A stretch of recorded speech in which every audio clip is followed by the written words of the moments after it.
Mary had a little lamb.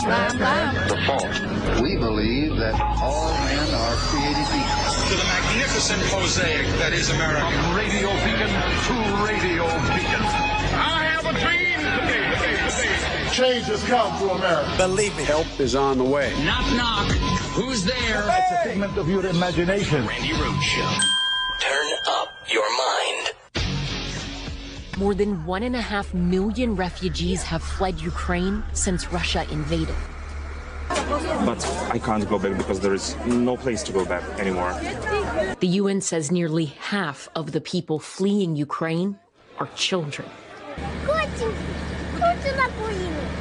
I have my mother, I have a little sister, dog, and father says that we must go to Poland because it's too dangerous to stay in Ukraine. People are fleeing from every corner of Ukraine, pouring into neighboring countries by the thousands, the largest number crossing into Poland, according to the UN Refugee Agency. What are your friends saying to you? I mean, what is it like right now to be a teenager in Ukraine? Well, like they really hate Russians a lot. Like they came, like Russians, they came to occupy another country.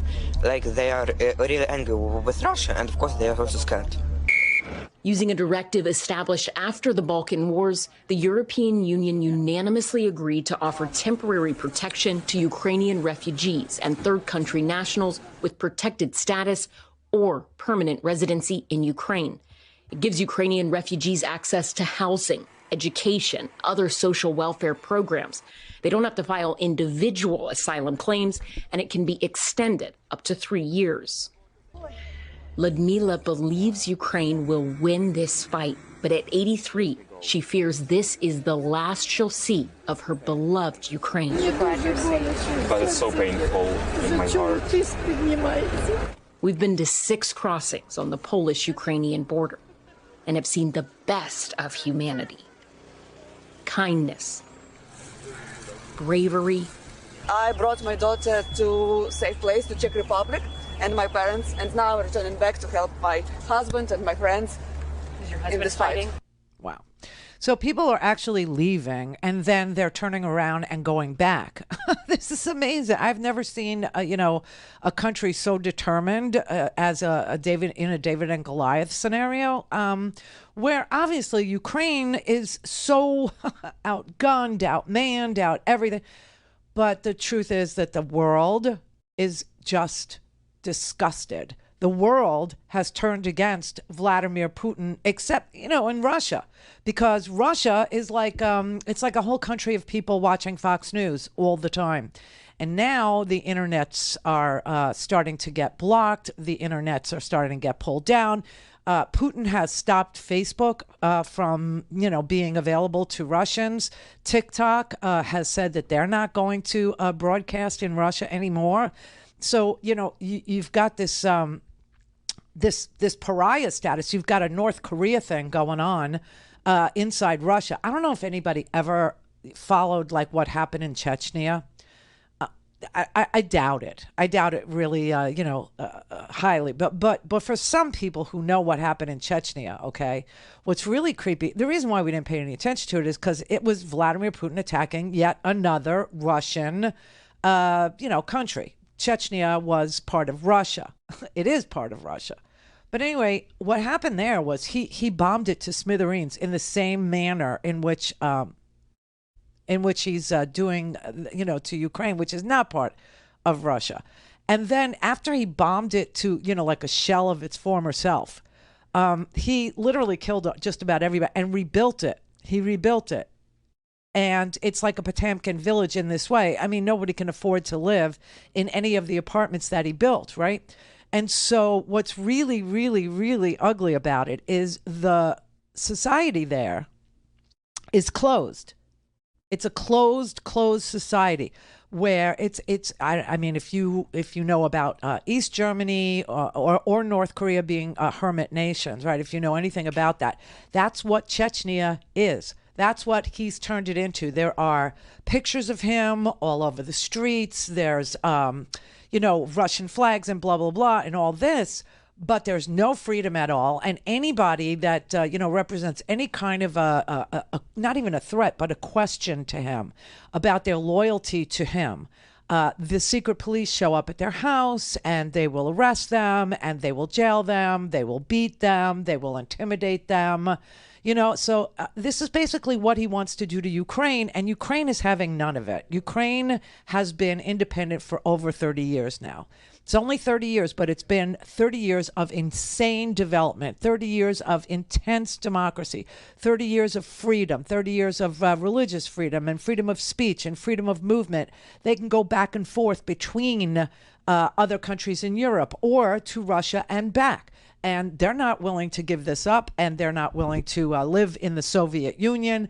They're not willing to live under the thumb of Vladimir Putin. And so they're going to fight. They're going to fight, and they're going to fight and fight and fight. And so you have the women and the children who have been told, we'll get you to the border, go over the border, go to Poland, go to Romania, go to, poor people that have to go to Moldova. But go to Moldova, go to any of the neighbors, and stay there. And then the men will stay and the men will fight. Well, a lot of the people who are leaving, are taking their children. I've never seen a society take their pets. Have you? But they literally, not only will they carry their cats, not only will they carry their little lap dogs, but I've seen, this brutality, this barbarism that's going on there. I have seen people take their giant dogs, their big dogs, their German Shepherds, their, Springer Spaniels, and carry them as they're fleeing, to get on the bus, as they're fleeing, as they're walking to get on the train, it's pretty amazing. It's pretty amazing. But I have to tell you that I don't see the end game here. Do you? Does anybody? Because to me, there's no way for Vladimir Putin to get out of this intact. For me, there is no way that Vladimir Putin can survive being branded a terrorist, which the world has branded him, a war criminal, which the world has branded him. The idea that they were supposed to have a ceasefire, that's what the second meeting was about on Friday. And that they had arranged, Ukraine and Russia had agreed to an 11-hour ceasefire.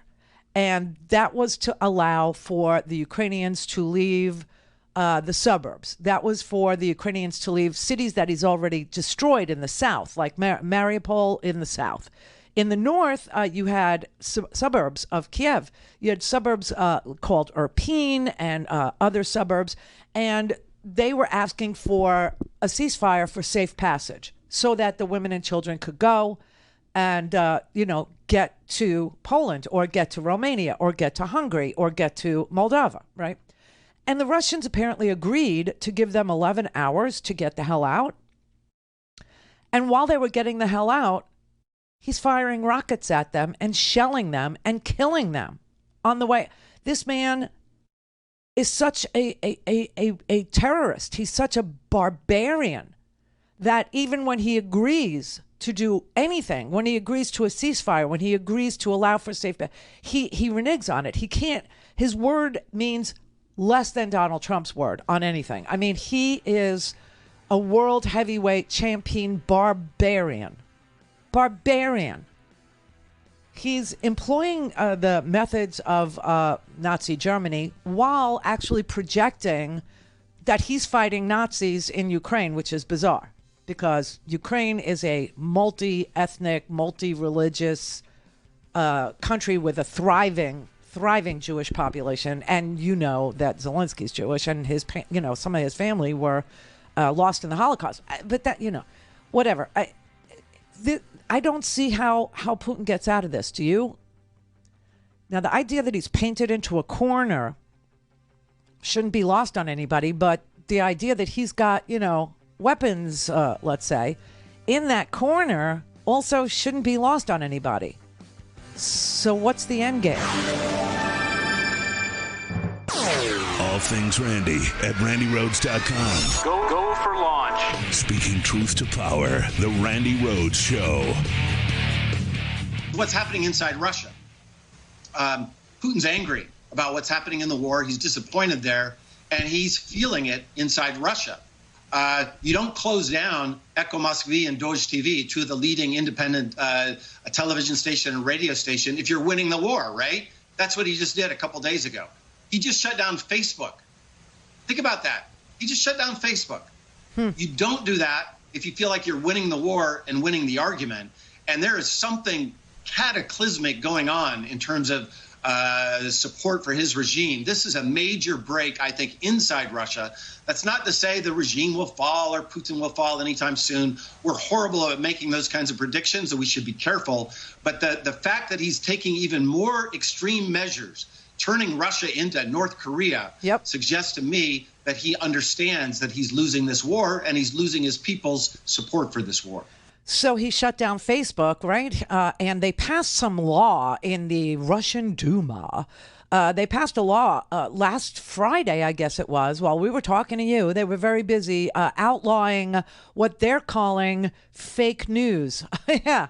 And so anybody who calls this a war, anybody at all, any broadcaster, any social media platform, anybody that calls this a war, instead of some special, cleansing operation or whatever term of art he's come up with to feed to the Russian people, who, by the way, half of the Russian people have either relatives in Ukraine or are married to a Ukrainian or have children that are half Russian, half Ukrainian. So he has passed this law that says that anybody that calls what's going on there a war will receive 15 years in prison. And that is why no social media will operate in Russia. They will. He is turning it into North Korea. He's turning it into a hermit nation. And what's really, really freaky about it is that, the people there are now only exposed to his propaganda. And even with that fact, there's protests in Russia. There are protests all over St. Petersburg. Here's one. Look at the number of people here. Oh, too bad. You want to see it again?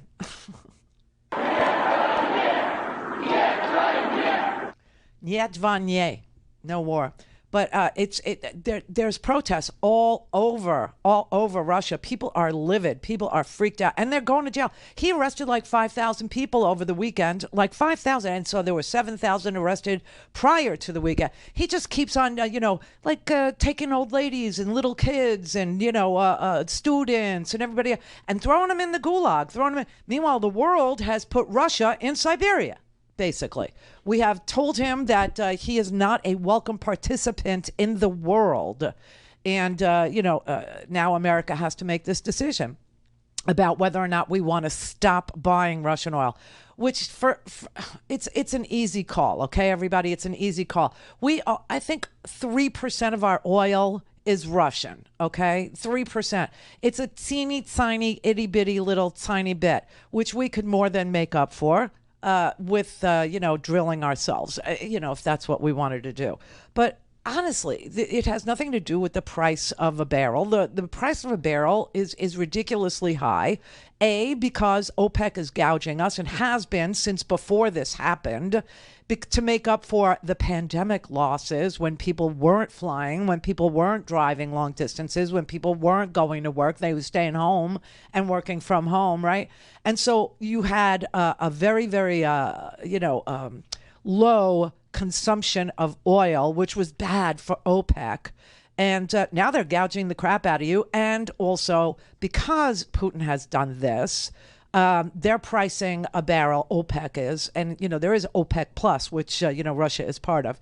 But OPEC is, actually not increasing production so that the price stays high. And then on top of it, they're pricing in, the global, craziness. And so the barrel has gone over $130 this morning. And we're going to face it at the pump. There's no question about it. We're going to face it. But, it's really interesting because they did a poll today. I guess it's Reuters Ipsos did a poll on Friday. And 74% of Americans including majorities of Republicans and Democrats, said that the United States and NATO, all of our allies, should impose a no-fly zone in Ukraine, which was amazing for me. And also 80% of us, Americans, said that we in the United States should stop buying Russian oil. 81% of Americans think Washington should impose additional sanctions on Russia. 77% said that we should seize all the assets of all the oligarchs associated with Vladimir Putin. And 62% of us said that we would be willing to pay more for oil, for fuel, for gas because of this crisis, and that it was worthwhile to defend another democracy, another democratic country. That's stunning to me. That is amazing to me. That's heartening. That's, it lifts, one's spirit to know that there's still something that we can unify around, that we still believe in democracy because, let's just face it. Donald Trump, was doing Putin's job for him. I don't know if he was doing it with him or just for him because he admired how tough he was, or he admired his autonomy over his people, or he admired that he kills people and, wants to do it too. But Donald Trump was going to withdraw us from NATO. That's what Donald Trump wanted to do in his second term. Donald Trump and Rudy Giuliani attacked Ukraine in its moment of need, right? They literally extorted Ukraine to get some stupid dirt that, they wanted manufactured against the Biden family so that Donald Trump could win an election. I mean, that's how sick and twisted they are, right? But let there be no doubt that Donald Trump would have pulled us out of NATO had he been the president during this. John Bolton said it. He was, interviewed, I guess, on Friday or Thursday. And they asked him about, what do you think Trump would do? And he said, there's no question in my mind that Trump was going to withdraw us from NATO. In your memoir, you wrote that President Trump wanted to leave NATO in 2018. How close did that come to reality? And we have just a minute left. Yeah, I had my heart in my throat at that NATO meeting. I didn't know what the president would do. He called me up to his seat seconds before he gave his speech. And I said, look, go right up to the line, but don't go over it. I sat back down. I had no idea what he'd do. I thought he put his foot over it, but at least he didn't withdraw then. In a second Trump term, I think he may well have withdrawn from NATO. And I think Putin was waiting for that. Totally. So the softening of our ground was done by Trump because he was casting doubt on democracy itself. He was casting doubt on whether or not we could have free and fair elections. He was casting doubt on whether we could ever unify around any idea. Well, guess what? He didn't win. We did. Democracy did. Small d democracy did. We are unified.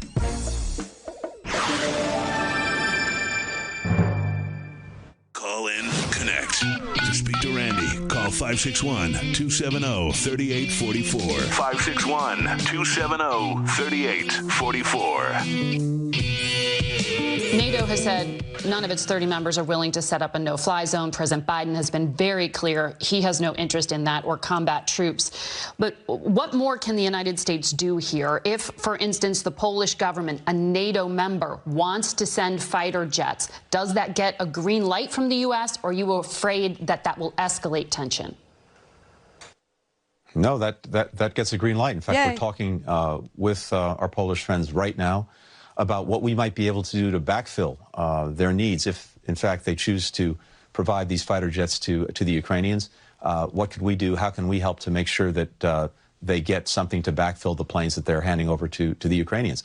We're in very active discussions with them about that. Look, I've been in Europe for the last couple of days working closely, as always, with our allies and partners at NATO, the European Union, the G7 countries, and all of us together are continuing to take steps to increase the pressure on Russia through additional sanctions, all of which are very actively under discussion and will be implemented in the coming days, as well as taking further steps to give the Ukrainians what they need to defend themselves against the Russian aggression.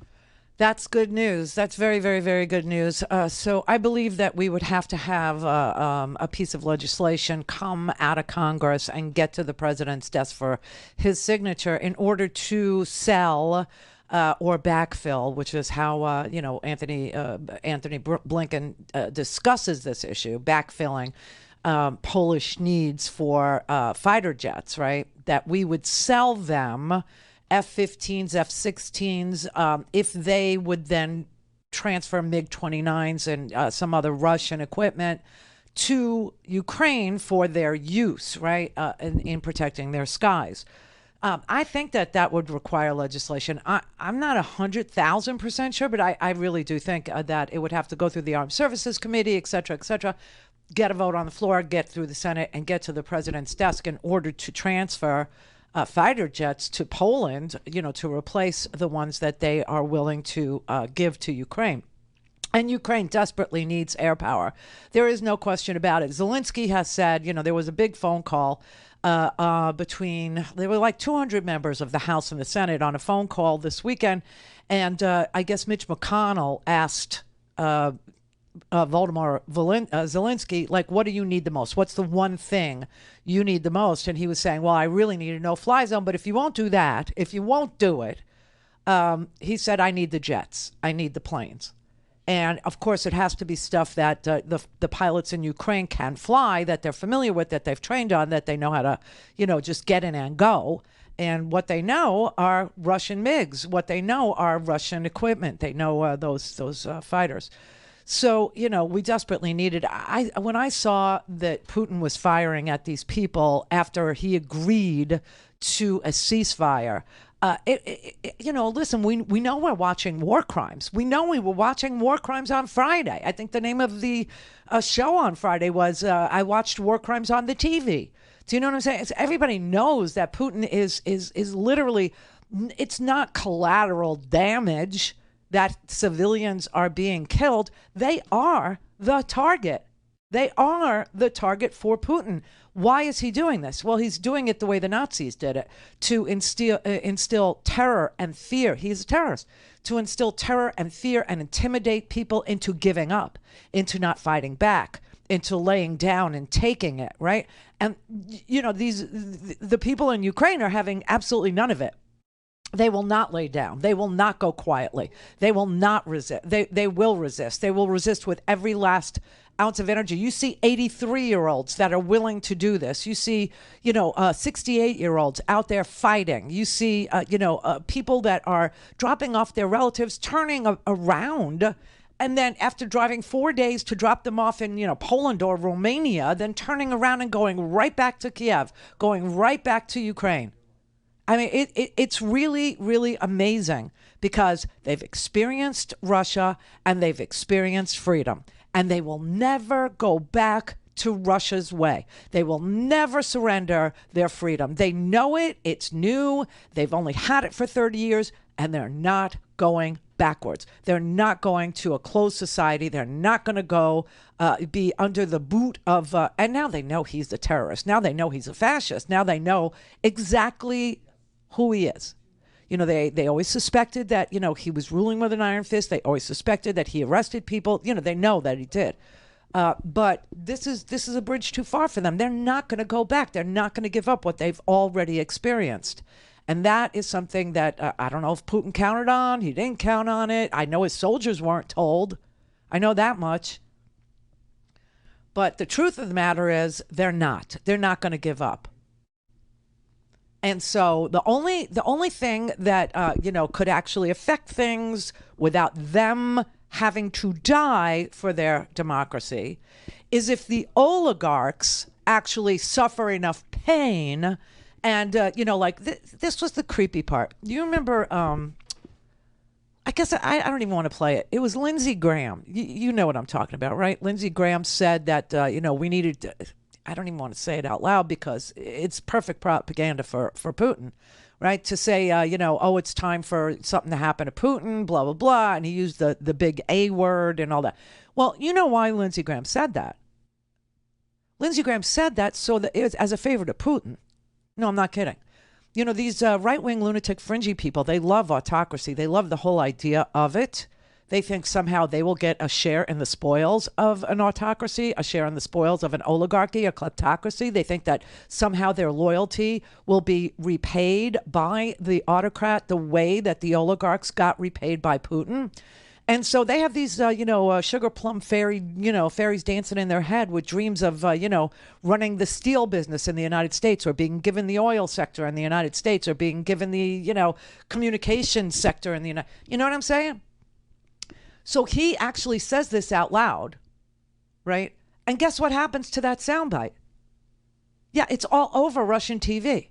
It's everywhere. All over Russian TV, so Vlad can sit there and say, see, the Americans want to kill your dear, sweet leader. The Americans are actually involved in this. The Americans, they're staging coups in Europe, to try and attack us. That's what that clip ended up being. And that's what they do with Tucker Carlson. And that's what they do with Sean Hannity. And that's what they've been doing with Lala Ingraham. That's what they've been doing with Donald Trump, playing them on Russian television, saying that, they support us, or, they're attacking us. They're whatever fantasy he needs to tell his people, America is providing the sound for it. And I don't mean us. I mean the Republicans. They're playing a really, really strange and nasty Nazi-like fascist game with us. Now, what's really, really amazing is that even though Russia is now in a closed media society, they're literally in a bubble, a man-made, a Putin-made bubble, where all the information they are receiving comes from Russian state television, and social media is almost a dead end for them. They almost can't log on. They're still protesting. You know why? They have relatives there. They have relatives in Ukraine. They talk to each other.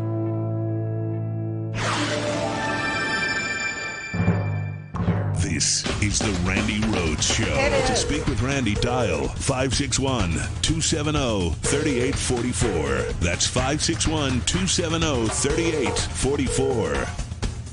All right, everybody, this is our spring fundraiser for independent media outlet Free Speech TV. I think at this point in your life, I think at this point in our history, you understand the need for independent media. I think you get how important it really is. What's the first thing that they turn off over there in Russia when they want to control the minds of the people? What's the first thing they turn off when they need to propagandize the people? Independent media. That's exactly what Putin did. That's exactly what he did. He turned off TV Rain, which was an independent media outlet operating in Ukraine operating in Russia for like 20 years. And Echo Moscow is another one. And they go right after people like us. They go right after independent media when they want to shut down free speech, when they want to shut down free thought. Because, the thing in Russia is, it's not so much that the people know that they can't speak freely about politics. They've gotten to the point where they can't think freely about politics, because if they would think freely about politics, they know they would say something. And so this is all thought control. This is right out of dystopian novels, okay? So if you care about independent media and you realize its value, today's a great day to put your money where my mouth is. Just dial 877-378-8669, and you could talk to a real happy, peppy person in Colorado. Denver, Colorado is where Free Speech is headquartered. You can find us at freespeech.org online, or if you'd like a secure link where you can follow the fundraiser, then just text the letters FSTV to 44321, 44321. And put in FSTV, and we'll send you a secure link. And then you can follow the fundraiser and see whether or not we're meeting our pledge drive goals, right? And, you can adjust your giving accordingly. So thank you very, very much. We appreciate you. We really do. Just know we're a not-for-profit. We don't, make money doing this. We just make payroll doing this. That's what we do. Okay, Dan in Dallas. Hi, how are you? Hey. So during the Cold War, back during the Reagan administration, I worked for the Voice of America. Oh, and they ruined that place. Oh, I know, gutted it, totally gutted it. And we at the time, and this is during peacetime, were broadcasting into Russia. I don't even know, like probably 120 hours a week, and the broadcasts were jammed, of course, but they got through. The signal got through, and I'm wondering why broadcasters like the Voice of America and Deutsche Welle and the big ones. I know the BBC has started to fire up is firing up its shortwave transmitters they did. to get news information into Russia. How come we're not doing the same thing? And it also just goes to show, old school technology it's still it's still legit. valuable. It'll get through because as you know. With digital, it's all or nothing. You either have a signal or you don't. Yeah. But with analog, it will get through, and jamming is extremely expensive and it's ineffective. So this is a real easy way to get news and information to the Ukrainians and what they need to know, but also to the Russians to let them know what's going on in the world. Oh, the Ukrainians know. Obviously, but so Putin can shut down Facebook. He can block the internet. He can do whatever he wants. He can't control signals coming into his country. No matter how hard he tries, he wouldn't be able to. So really, we need to, fire up those old school transmitters and start broadcasting what's going on to the Russian people. And that in itself will help because the Russians will hear this and say, hey, wait a minute, this is not good, and they'll revolt. They're already hip to what's going on. There are the old Russian man who's kind of like your dad or your uncle, your crazy uncle, that sits in his lazy boy and watches, Fox News. There are Russians like that. But for the most part, Russians have seen the West. Russians love WhatsApp. Russians love TikTok. Russians have set up Patreon accounts, okay? They understand, how to communicate with the world and that there's, money to be made by doing these things or by, selling stuff on Etsy. They like it. They're good at it. And, they've grown accustomed to it. And now it's being taken away. And just the mere fact of it being taken away is a big warning flag to them that something is really, really wrong, that their society is closing around them and they don't like it. Plus, I will tell you this. You want to piss off a Russian woman? You know what you do? Know what you do? You close Zara. And they've closed Zara. Seriously. Women love Zara.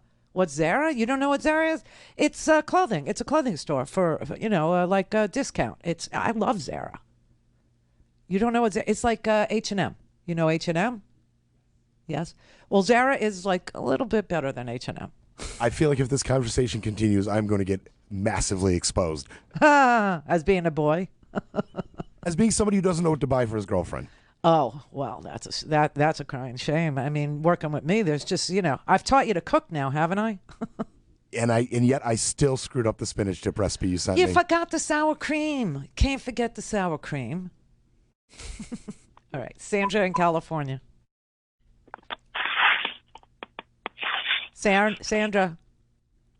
Oh, it's Teresa in Illinois. Oh, Teresa in Illinois. Hello. Hi. Number one, I want to challenge my donated, and I like them what they can as well too. Anyway, Putin doesn't go by the rules now. He's a terrorist. We should not go by the rules. Let's roll. We can go around all these different ways. Let's just get in there because the more he advances, the worse it's going to be and the harder and more difficult. And he's crazy. I don't know if he wants to bomb us. I don't know if he's crazy or if he's dying. And I guess the people, at the very top of our government know the difference. I guess they're very hip to the fact that he may be, dying. Did you ever think? Well, he still wants to bomb then. Either way. Either way. Well, it matters, right? I mean, I've heard different things, okay? I don't know what's true anymore because of the fog of war. But I've heard that he is terminally ill and that he's lost his mind. This, is why he sits at the end of the table, because he's having chemotherapy or some sort of treatment where he's immunocompromised, and that he doesn't have long to live. Well, we can only hope, right? Well, I mean, who knows? Who knows what's going on? And then the other way to skin the cat, if you will, if you must, if you may, is to have the oligarchs be so disappointed in the loss of billions of dollars, right? The loss of their yachts, the loss of their mansions, the loss of their apartments in the south of France, their inability to even find a place to park their yacht in the Maldives because nobody will have them, that they would actually do something about all this. That, combined with the protests of the people, could be enough. These are the hopes, these are the, prayers of the world. But in the meantime, what we could do without bombing anybody would be to actually give those airplanes that Poland has, that Romania has, that Latvia has, Lithuania has, and maybe they only have 12 in all of Latvia, because I would imagine that that's the size of their Air Force there, is like 12 planes. But let them just lend them to Ukraine. It's funny because Alexander Vindman, who's really, really brilliant, and Fiona Hill, who is a, Russia expert and knows Putin, listening to them, opine about what should be done is very valuable. It's very, very, very valuable. And Bill Browder, too, who's been around the world with the Magnitsky Acts, right? Trying to, rein in Vlad's reign of terror way before Vlad went on a reign of terror that we cared about. Yeah, he's been on a reign of terror. I mean, he bombed the smithereens out of Aleppo. Aleppo is reduced to rubble. There's nothing there.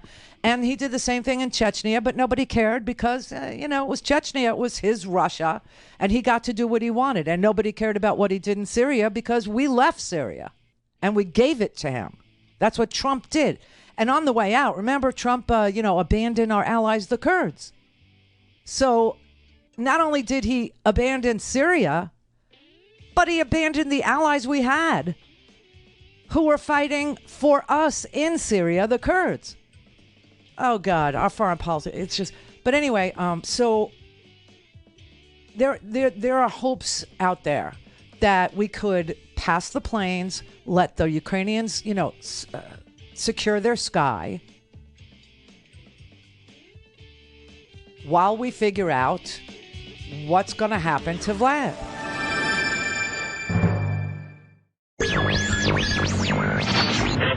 Mary had a little lamb. We believe that all men are created equal. To the magnificent mosaic that is America. From radio beacon to radio beacon. I have a dream. Change has come to America. Believe me. Help is on the way. Knock, knock. Who's there? It's a figment of your imagination. Randi Rhodes Show. Turn up your mind. Has the U.S. seen evidence that Russia is committing war crimes or not? Jake, we've seen very credible reports of deliberate attacks on civilians, which would constitute a war crime. We've seen very credible reports about the use of certain weapons. And what we're doing right now is documenting all of this, putting it all together, looking at it, and making sure that as people and the appropriate organizations and institutions investigate whether war crimes have been or are being committed, that we can support whatever they're doing. So right now, we're looking at these reports. They're very credible, and we're documenting everything. He's going. I mean, if Putin's not dying, if this isn't like his Swan Lake, if this isn't his swan song to the rest of the world, or his big fu at the end of his life, and he's not dying, then he actually might live long enough to go before The Hague in the Netherlands for war crimes and be tried as a war criminal. Fingers crossed, everybody. Fingers crossed that we could actually, see justice be done on, the global stage when we have such a hard time finding it for individual people here. You know what I'm saying? But, listen, I will tell you that There are reports that there is a secret airfield that is really highly operational in Eastern Europe, and that there is a multinational effort to send weapons to Ukraine, that they're efforting 17 flights a day every day, which is amazing. 17 flights a day from some Eastern European country bringing Stinger missiles and javelins. You know, javelins are what you use against tanks.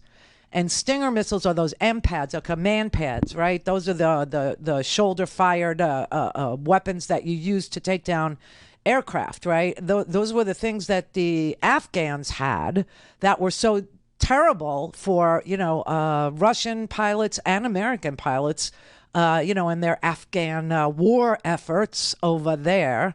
That's the thing that pilots fear the most, are these man pads. And so I know that they're being shipped from Turkey and Germany, and I don't know where they're actually being sent from. I know where they're made. Javelins, I think, are made here, and it looks like we've transferred 17,000 Javelin anti-tank missiles and 2,000 Stinger anti-aircraft missiles.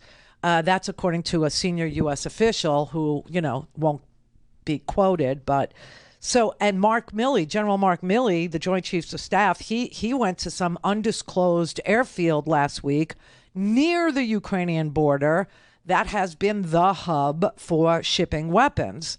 And he went to see firsthand the multinational effort to get these weapons into Ukraine. So it's not as if we're sitting back, relaxing and enjoying the show, which is just tragic. That would be horrific if that was our posture. It isn't. But the idea that they need their skies secured in a more meaningful way should not be lost on anybody.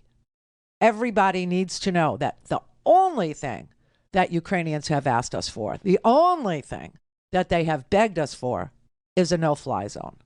That's all they've asked us for. And, everybody's telling us, after I explained to you why a no-fly zone is difficult to say yes to, it's because, you have to enforce a no-fly zone. It's basically that simple. That's why it's difficult, right? So when the Russian aircraft or the Russian helicopter comes to drop something on the Ukrainian civilians, on the Ukrainian city, on the Ukrainian, farmhouse, or on the Ukrainian kindergarten or the Ukrainian hospital. See, these are war crimes.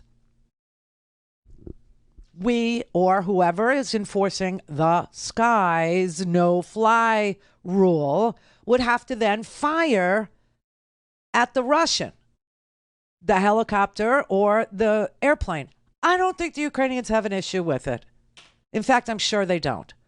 I watch videos all weekend long of Ukrainians shooting down helicopters, Ukrainians shooting down aircraft, Ukrainians cheering, watching, I watched a Russian pilot eject from his jet and then his plane crash. So I don't think they have a problem with it.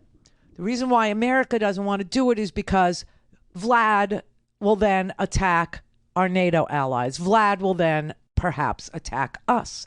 And while I personally would die on that hill, because it is the defense of democracy that we're engaged in here, a lot of people are scared and weak and not confident enough in our ability to spot or to take out or to somehow subvert a nuclear attack. And everybody's thinking that. You are. Everybody's thinking, this is Armageddon.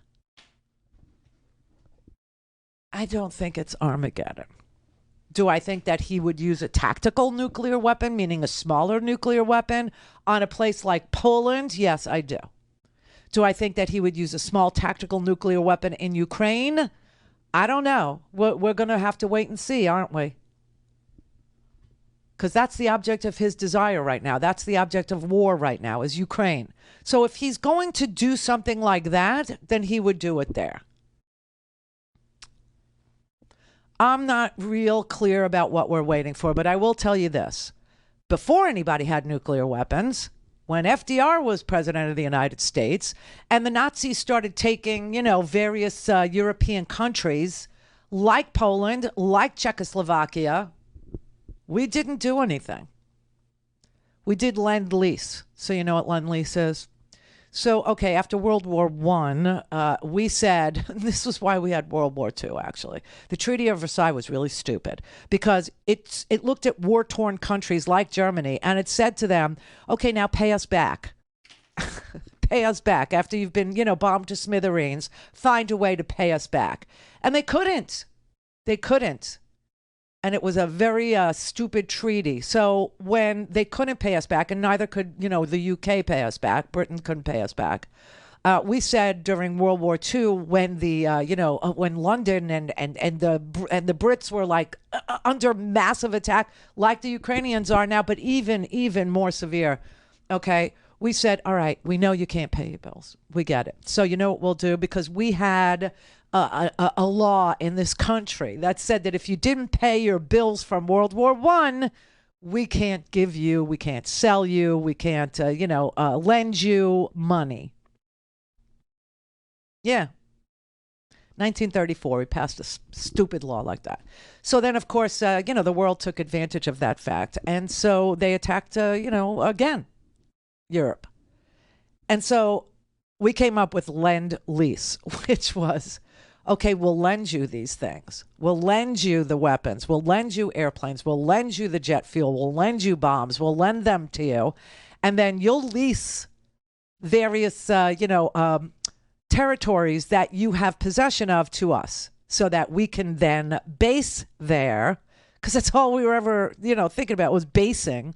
So we can base there, and then we can position ourselves to get into World War II. So that's Lend-Lease. I know everybody slept through Lend-Lease in high school. Nobody thought it would ever be relevant ever again, because that was a long time ago, the World War II. Yeah. But that's what Colonel Vindman is proposing. That's what Alexander Vindman is proposing. He's saying, why don't we just lend all the equipment to Europe right now, and they could pay us back in some other way later. Listen, I honestly, I'm not a ridiculous, person who needs to make an enormous amount of profit. So I personally don't give a damn. Just give them whatever they need. These people are being invaded, attacked. They're being turned into corpses. On TV.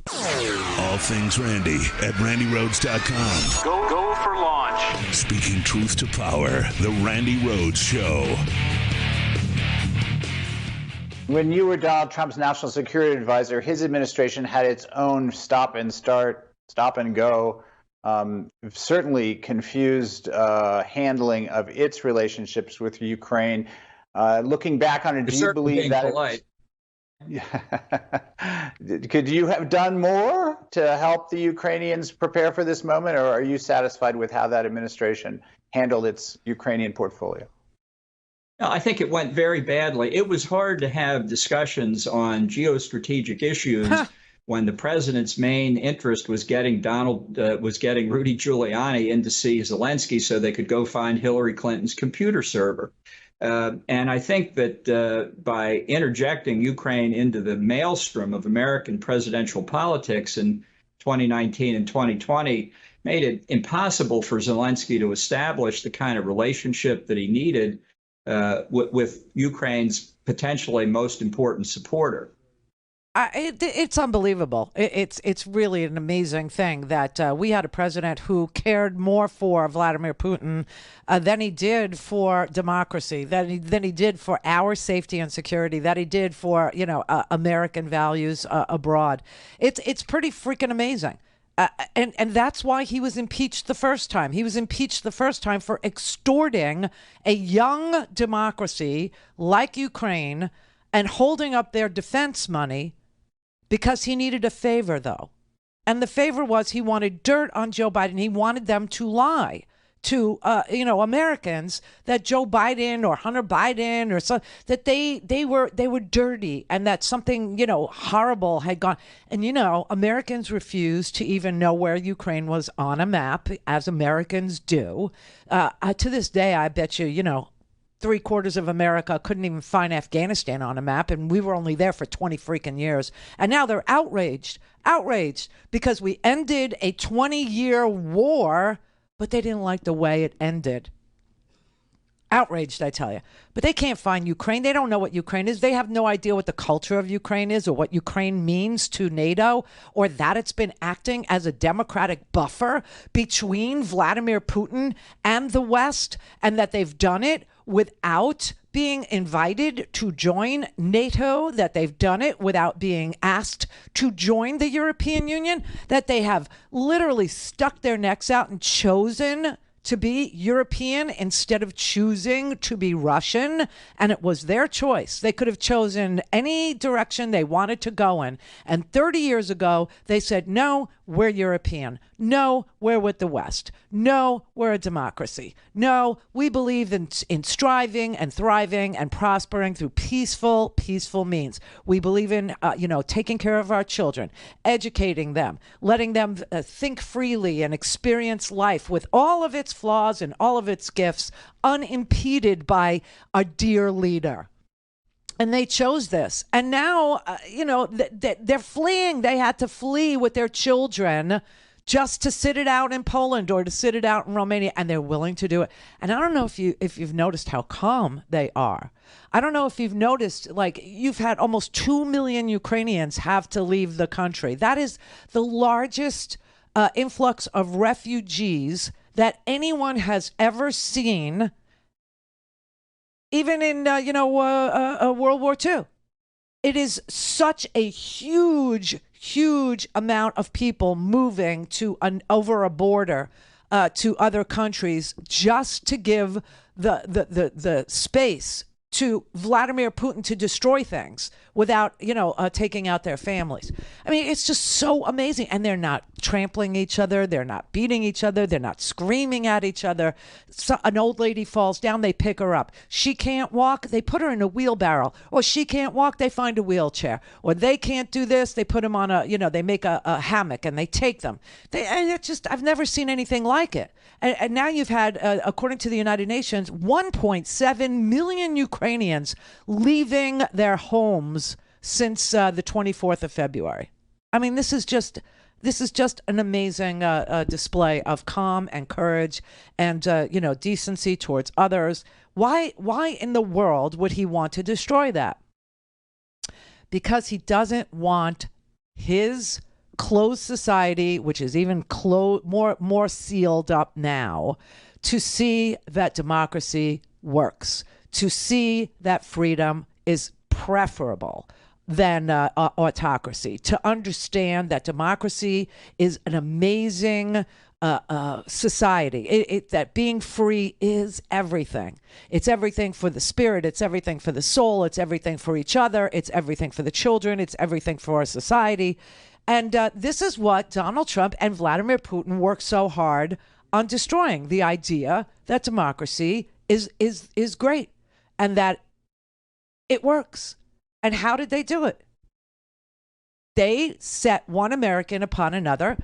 They played the racism thing. They're still playing the racism thing. They played the religion thing. You've got evangelicals that are actually praising Putin because Putin, they think, is a Christian.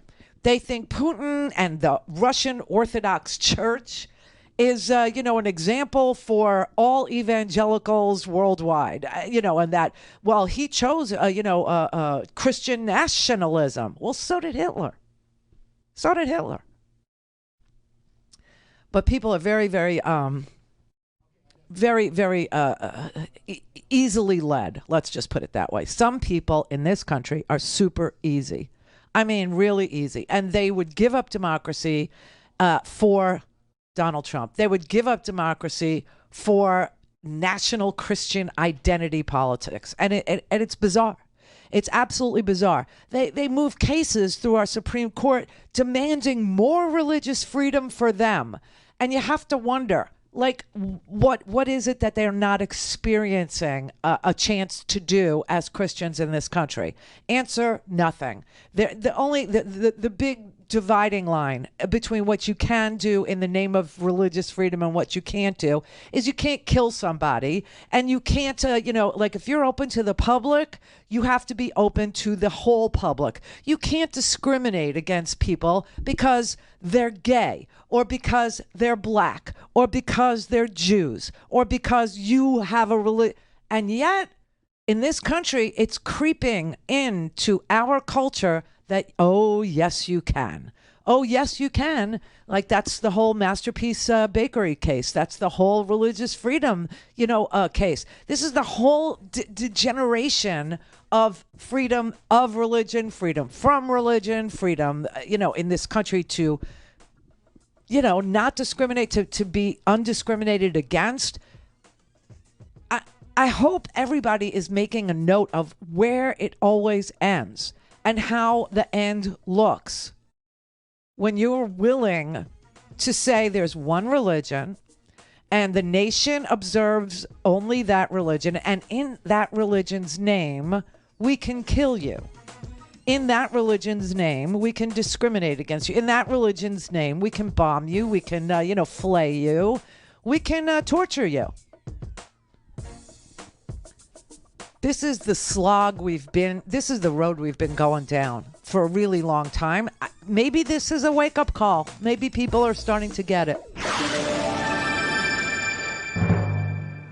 Call in, connect. To speak to Randi, call 561-270-3844. 561-270-3844. Do you think the Russians are targeting civilians?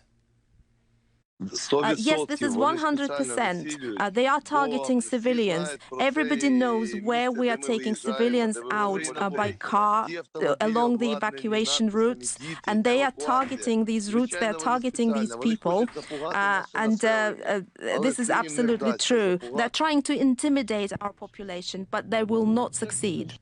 Right, and that is terrorism. Okay, they're trying to terrorize. Vladimir Putin is literally trying to terrorize the entire population of Ukraine to give up, to either surrender to him, lay down their weapons, to acknowledge Crimea belongs to him, acknowledge the Donbass region belongs to him, and that all of Ukraine belongs to him.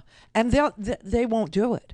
They won't do it. They will do everything else, including die for their country. They are committed to living free.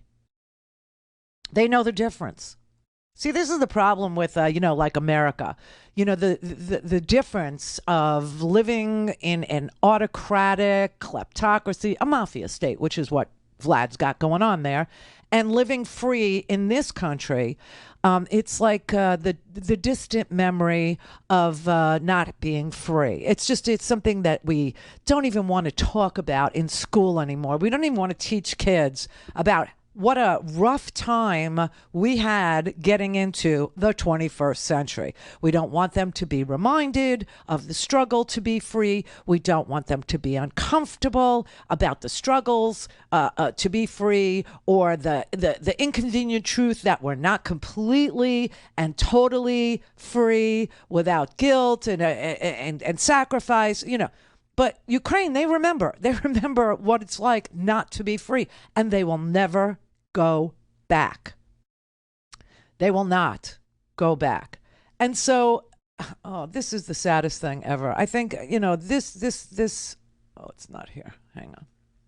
There it is. This little boy, I'm sure you've seen him. I don't know how many people watch news on the weekends, but did you see the little boy? This is the saddest, most poignant moment for you to reckon what we should do.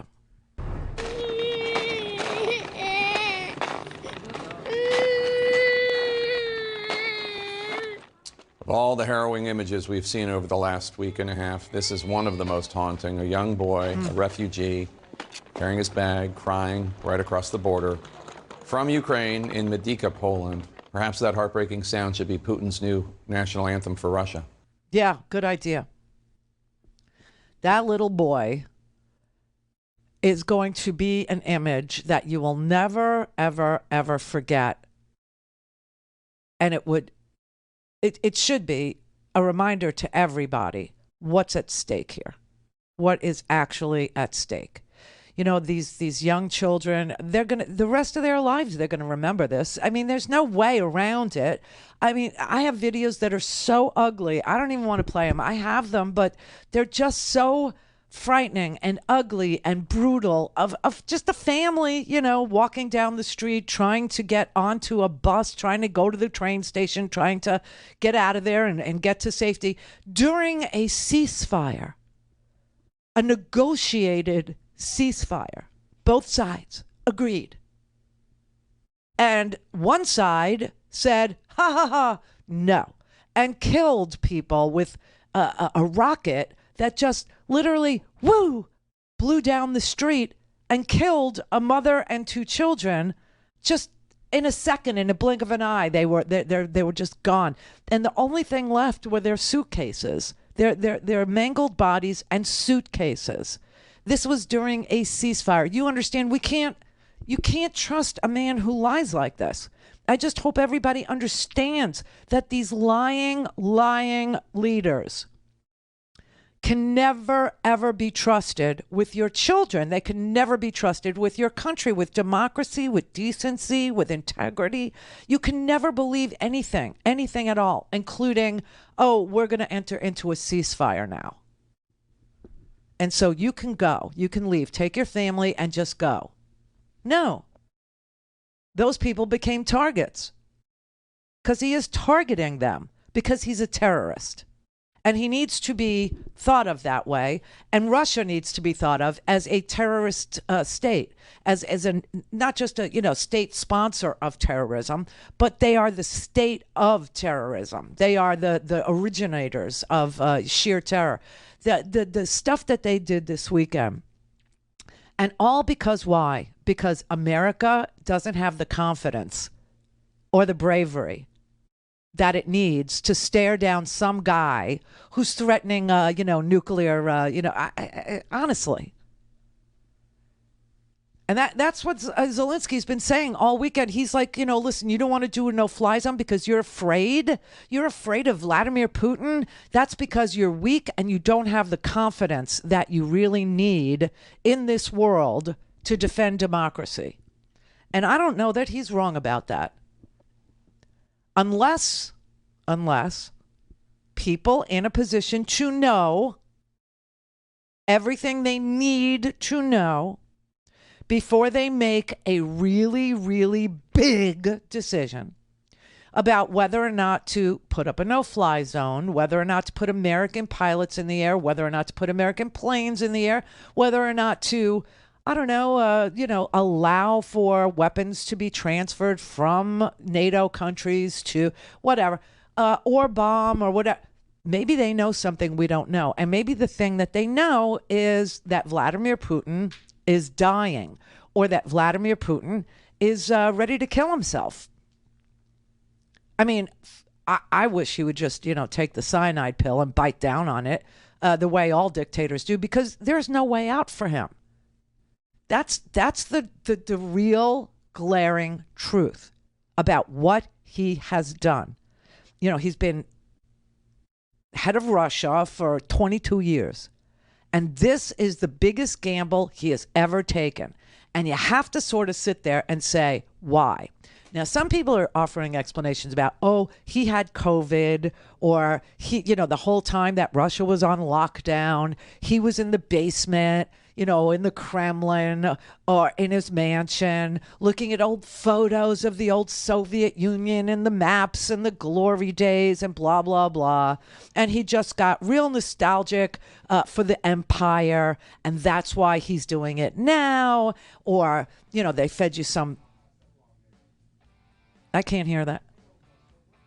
He fed you some garbage about, hello? He fed you some garbage about NATO and Ukraine wanting to enjoy. Hello? Brett? I I can't hear that. It's really low. But the real reason, I think, is he's near the end. I really do. I mean, I don't know. I have nothing to base it on. It's just so desperate, and this is such a huge gamble. And now he's in such a corner. It's him against the world. I just don't see the exit. I just don't see how he gets out of it except to, wow, get out.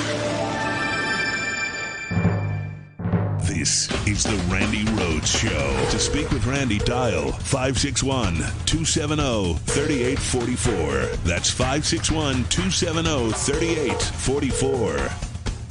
If you look at what's happening in Russia tonight, you have BBC News, Bloomberg News pulling their reporting out of Russia, saying they can't operate there anymore because President Putin has effectively criminalized independent journalism in the country with the prospect of up to 15 years in prison, and that applies to foreign reporters as well. It's vital for us to get this information out, but it's clearly critical for Russians to try to have some kind of independent perspective on what's happening in the country. There's a story up on the BBC News website at the moment of a young woman who's in Kyiv who's been calling her parents, and her parents simply don't believe that Kyiv is under bombardment. She says that her parents are saying to her that it's the Ukrainians who are killing Ukrainian citizens, not Russian soldiers, that there is no bombing getting in. That's an indication of how little information a lot of Russians are getting at the moment. And if there is going to be some kind of pressure on President Putin or some point to try and change his perspective, it's going to come as much as anything from protests in the streets in Russia. But you're not going to get that if Russians aren't getting the information they need. So I think the ambassador's right. You're sort of getting a North Koreanization in terms of access to information of Russia at the moment. And that's not just damaging for the Russian public, it's also damaging for the international community as well that's trying to tackle this problem. Right. And so that's Katty Kay. And obviously that is real. There's a lot of that going on. You have Russians who are just the victim of state-run media, propaganda media, that is denying that they're bombing, civilians, that they're bombing towns in Ukraine. They're saying the Ukrainians are bombing each other, or they're saying, the Ukrainians are engaged in false flags, or they're saying that all they're trying to do is denazify Ukraine that has this massive Nazi problem. You know what I'm saying? But here's what's really happening. This is the reason why a person who's losing does this and blocks independent media, blocks the BBC, blocks, Deutsche Welle, which is the German, channel, blocks CNN, blocks social media, takes down Facebook, etc. It's because that person is losing. They're losing the information war, and they're losing hearts and minds. They're losing the determination and the spirit of his people. And so he has to lie to them and tell them some alternate reality about what he's doing. I mean, that's what liars do. But here's a really good thing for you to know, and that is that Russia and Ukraine have such similar family structures and similar, languages, even though they're different. The language is different. Russians, tend to speak Ukrainian, and Ukrainians tend to speak Russian. And just so you know, most of the whole world speaks English. But they marry each other. There's no stigma about marrying a Ukrainian if you're a Russian.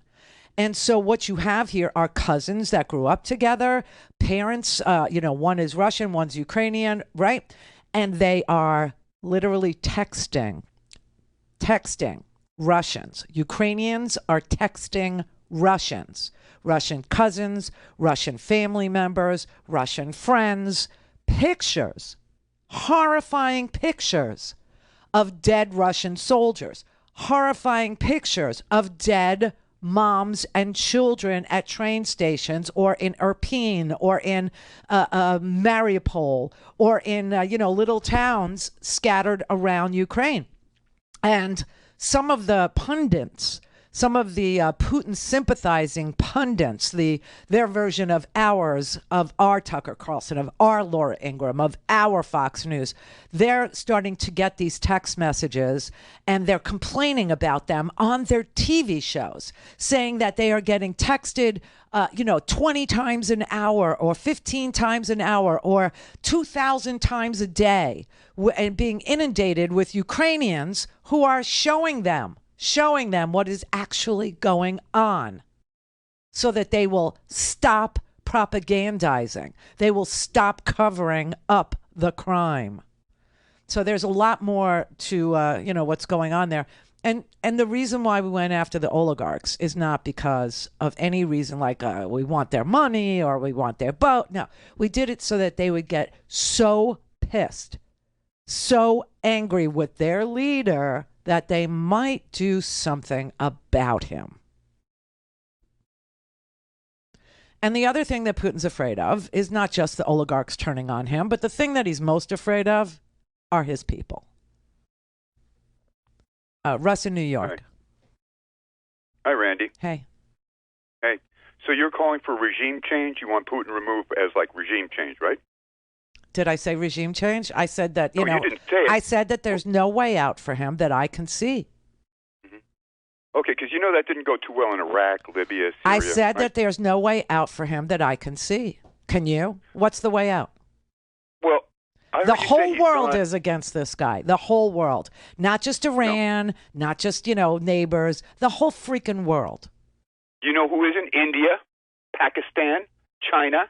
That's the majority of the world, Randy. Okay? And you know what it's going to take to end this? Because Putin has told us when Ukraine recognized the Donbass republics and Crimea, and when Ukraine is demilitarized and neutral, it will end. It's not going to end. Is that too much to ask? It is.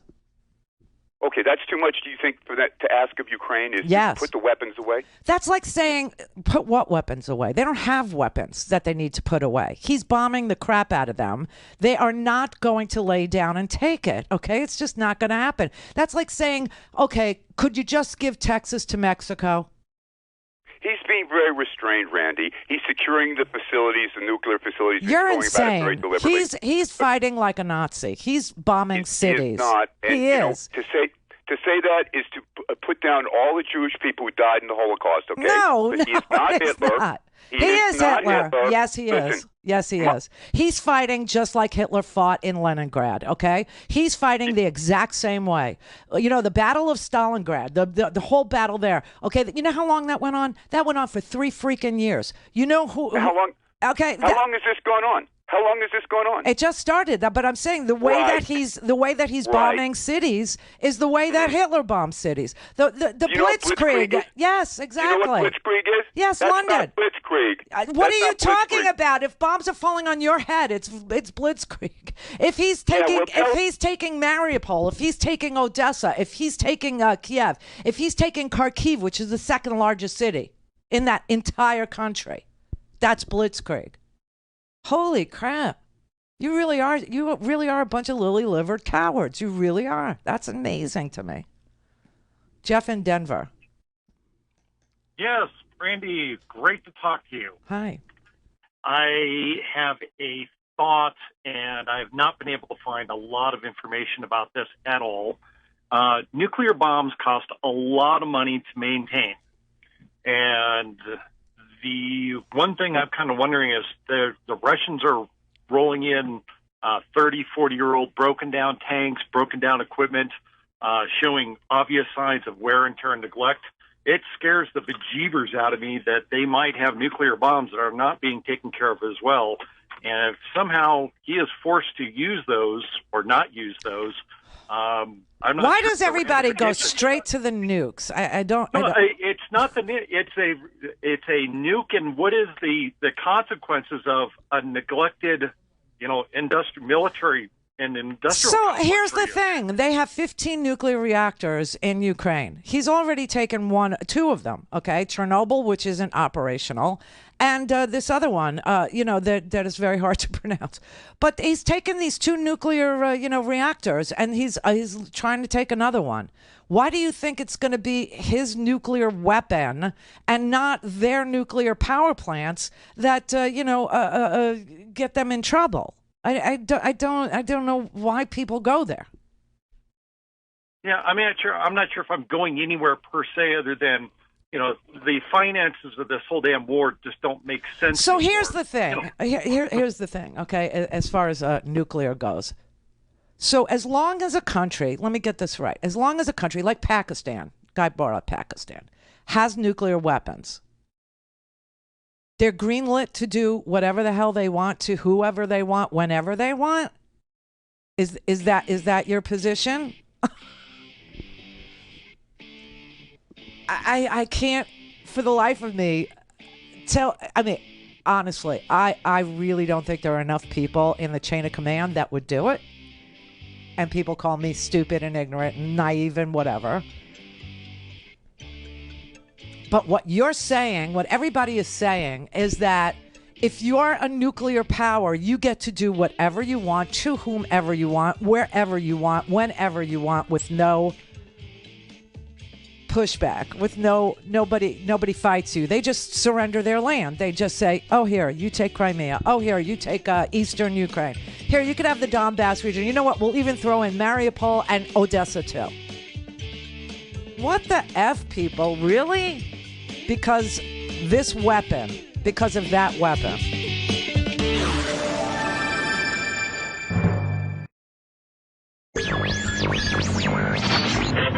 Mary had a little man. The fault. We believe that all men are created equal. To the magnificent mosaic that is America. From radio beacon to radio beacon. I have a dream. Change has come to America. Believe me. Help is on the way. Knock, knock. Who's there? It's a figment of your imagination. Randi Rhodes Show. Turn up your mind. We are looking for your help, for the help of the civilized countries. We are thankful for this help, and I'm very grateful to you, Boris. Please increase the pressure of sanctions against this country, and please recognize this country as a terrorist state. And please make sure that our Ukrainian skies are safe. Please make sure that you do what needs to be done and what is stipulated by the greatness of your country. Best of all to Ukraine and to the United Kingdom. Oh, wow. Oh, standing O, everybody, standing O.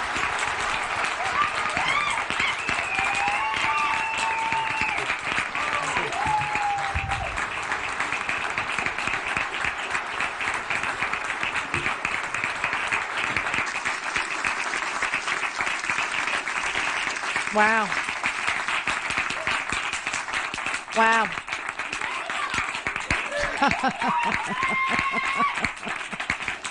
Wow. One man moved the entire world. One man moved the world a little closer to decency, a little closer to integrity. Just one man. This is amazing. So that was Zelensky addressing the European House of Commons this morning, today, and receiving a standing ovation. And then our president of the United States of America made an announcement. Today, I'm announcing the United States is targeting the main artery of Russia's economy. We're banning all imports of Russian oil and gas and energy. That means Russian oil will no longer be acceptable at U.S. ports, and the American people will deal another powerful blow to Putin's war machine. This is a move that has strong bipartisan support in the Congress and, I believe, in the country.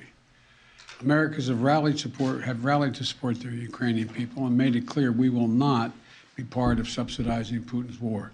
Yay. Yay for us, everybody. Yay for us. And I got to tell you, I drove past the gas station. I still have, 84 miles to go before I'm empty. So I haven't filled because, with me, I wait till I have, like a breath of gas left, until a fume. And then I pull in and I fill up my tank, and it's 15 gallons, my tank from empty, which is when I go.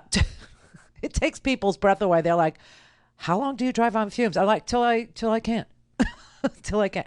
Then I get the whole 15 gallons. So it's going to cost me about $75 to fill up my tank because gas at my station on my corner today was $4.99 a gallon for premium.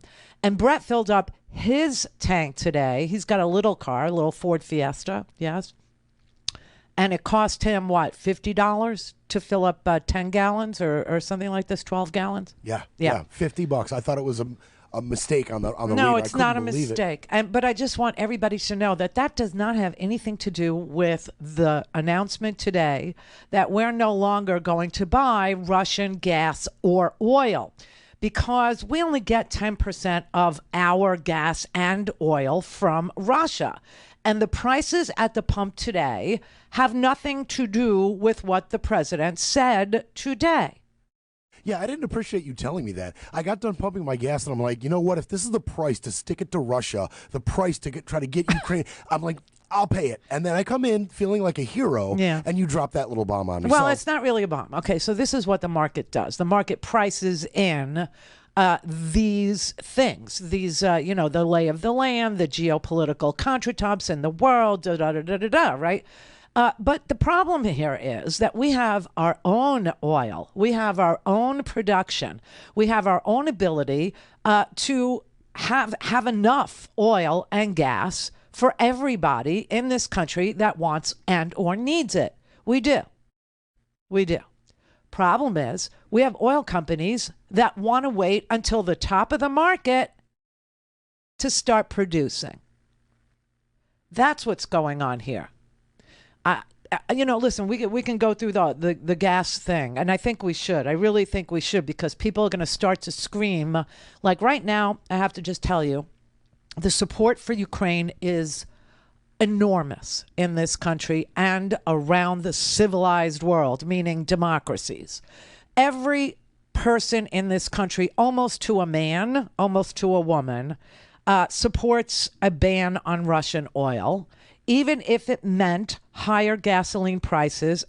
And this is two polls now. Yesterday, I looked at the Reuters Ipsos poll, and today there was a Quinnipiac poll. And a Quinnipiac poll kind of leans a little, Republican. But 71% of Americans support the ban on Russian oil. I don't think they've gone to the pump yet, but they're going to think that the $5, or in some places $6, in some places $7, has to do with this. In a weird way, it's priced in, but it doesn't. It doesn't. 56% say that we're not even being tough enough. 79% support military action if Vlad puts a little toe into any NATO country. If Vlad does anything to Latvia, Lithuania, and I know personally that just as somebody who reads, that if Vlad, let's say, attacked Latvia, okay, or Estonia, something happened in Tallinn, every person in this country who is on the fence right now, who's part of the 10% or the 20% that doesn't want to get involved, that just wants to bury their head in the sand, they would all say, no war for Estonia. You know that. No war for Latvia. We're not going to war for Latvia, right? But right now, 79% are for military involvement in Russia if Vlad does anything to any NATO country. And that is in addition to the 60% of Americans who think that Vladimir Putin is willing to use nuclear weapons against NATO countries. So you have 60% of America who thinks that he's willing to use nukes against NATO or us, or, even Poland or Latvia or Lithuania or Estonia or Montenegro. And 79% still want military action if he does anything to any NATO ally. Now, when you ask Americans how long do they think this is going to last, 44% say months. Only 23% say years, and 19% say weeks, and 14% didn't have an opinion about any of this, okay? Just so you know. But I'm telling you what I know from covering, Iraq and Afghanistan and Syria and Chechnya and all the other things that have gone on in this world, that the average attention span for this war is going to be about 6 weeks. And then people are going to get tired of it and they won't want to hear about it. And so in my best estimation, we have 6 weeks to figure this out. And so I'm happy to tell you a couple of things that I learned today from watching the intelligence community. Avril Haines and Nakasone, General Nakasone and others all testified today to the intelligence committee about what does our intelligence community think about this. And they think a couple of things. They think that the might of the Russian military has been a myth all along. They don't think that Vlad is mental. They just think he's so isolated that he lives in some bubble and that he's only got yes men around him. And he really did believe that he'd be welcomed as a liberator in Ukraine, that he's aggrieved because he wasn't.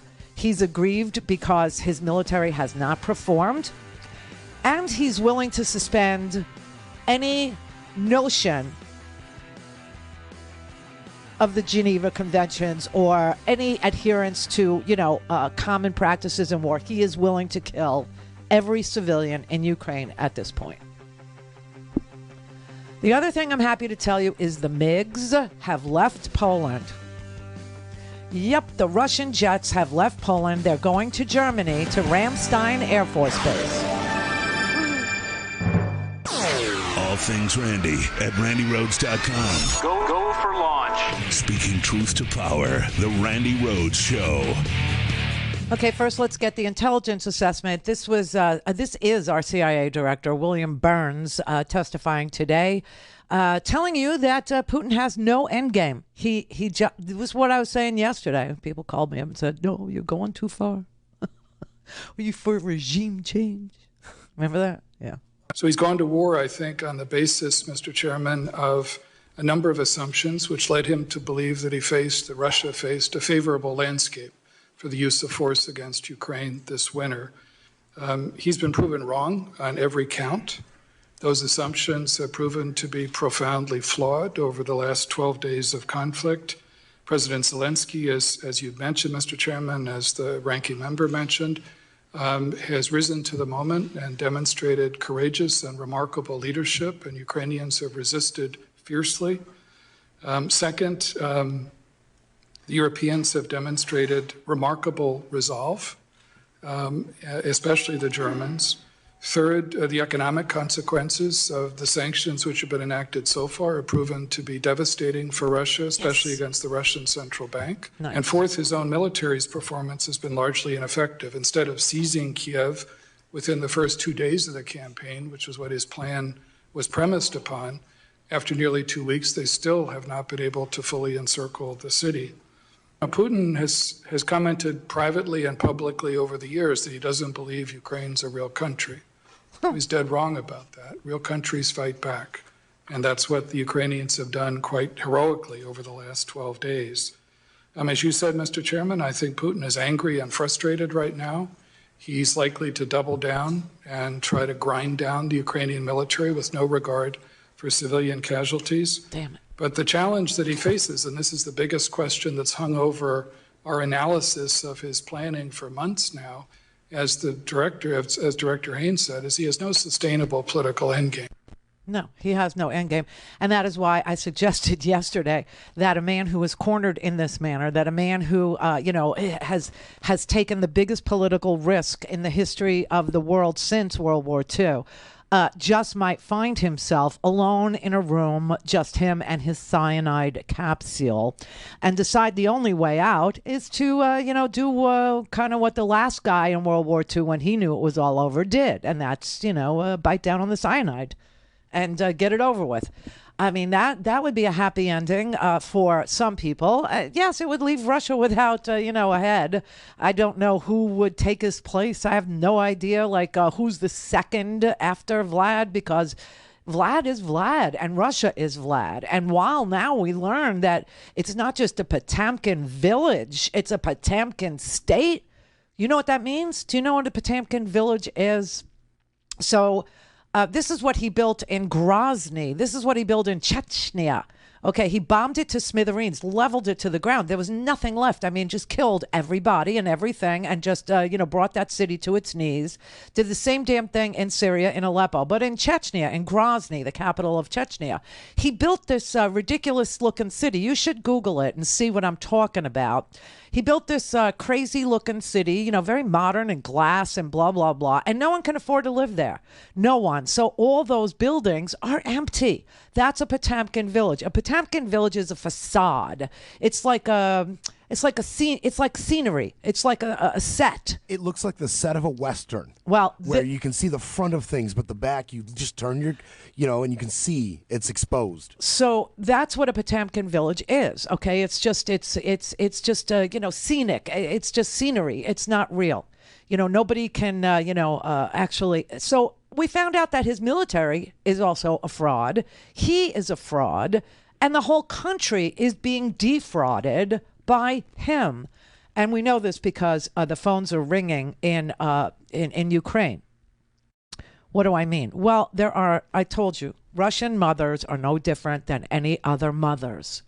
And the last time that Putin felt pressure from his people, it was pressure from the mothers. It was pressure from the mothers whose sons just never, ever came back. Same thing happened in Chechnya. You have mothers in Chechnya to this day. And that, Chechnya was 1999, just to refresh. And then in 2000, we changed presidents. And the new president, the W, he had absolutely no desire to hold Putin accountable. Remember, he said, I looked him in the eyes, and I believe I was able to get a sense of his soul. You know why he said that? Because the entire civilized world was looking at what Putin did in Chechnya, and they were saying, you need to punish him. You need to hold him accountable. And America just didn't want to, or at least Bush didn't.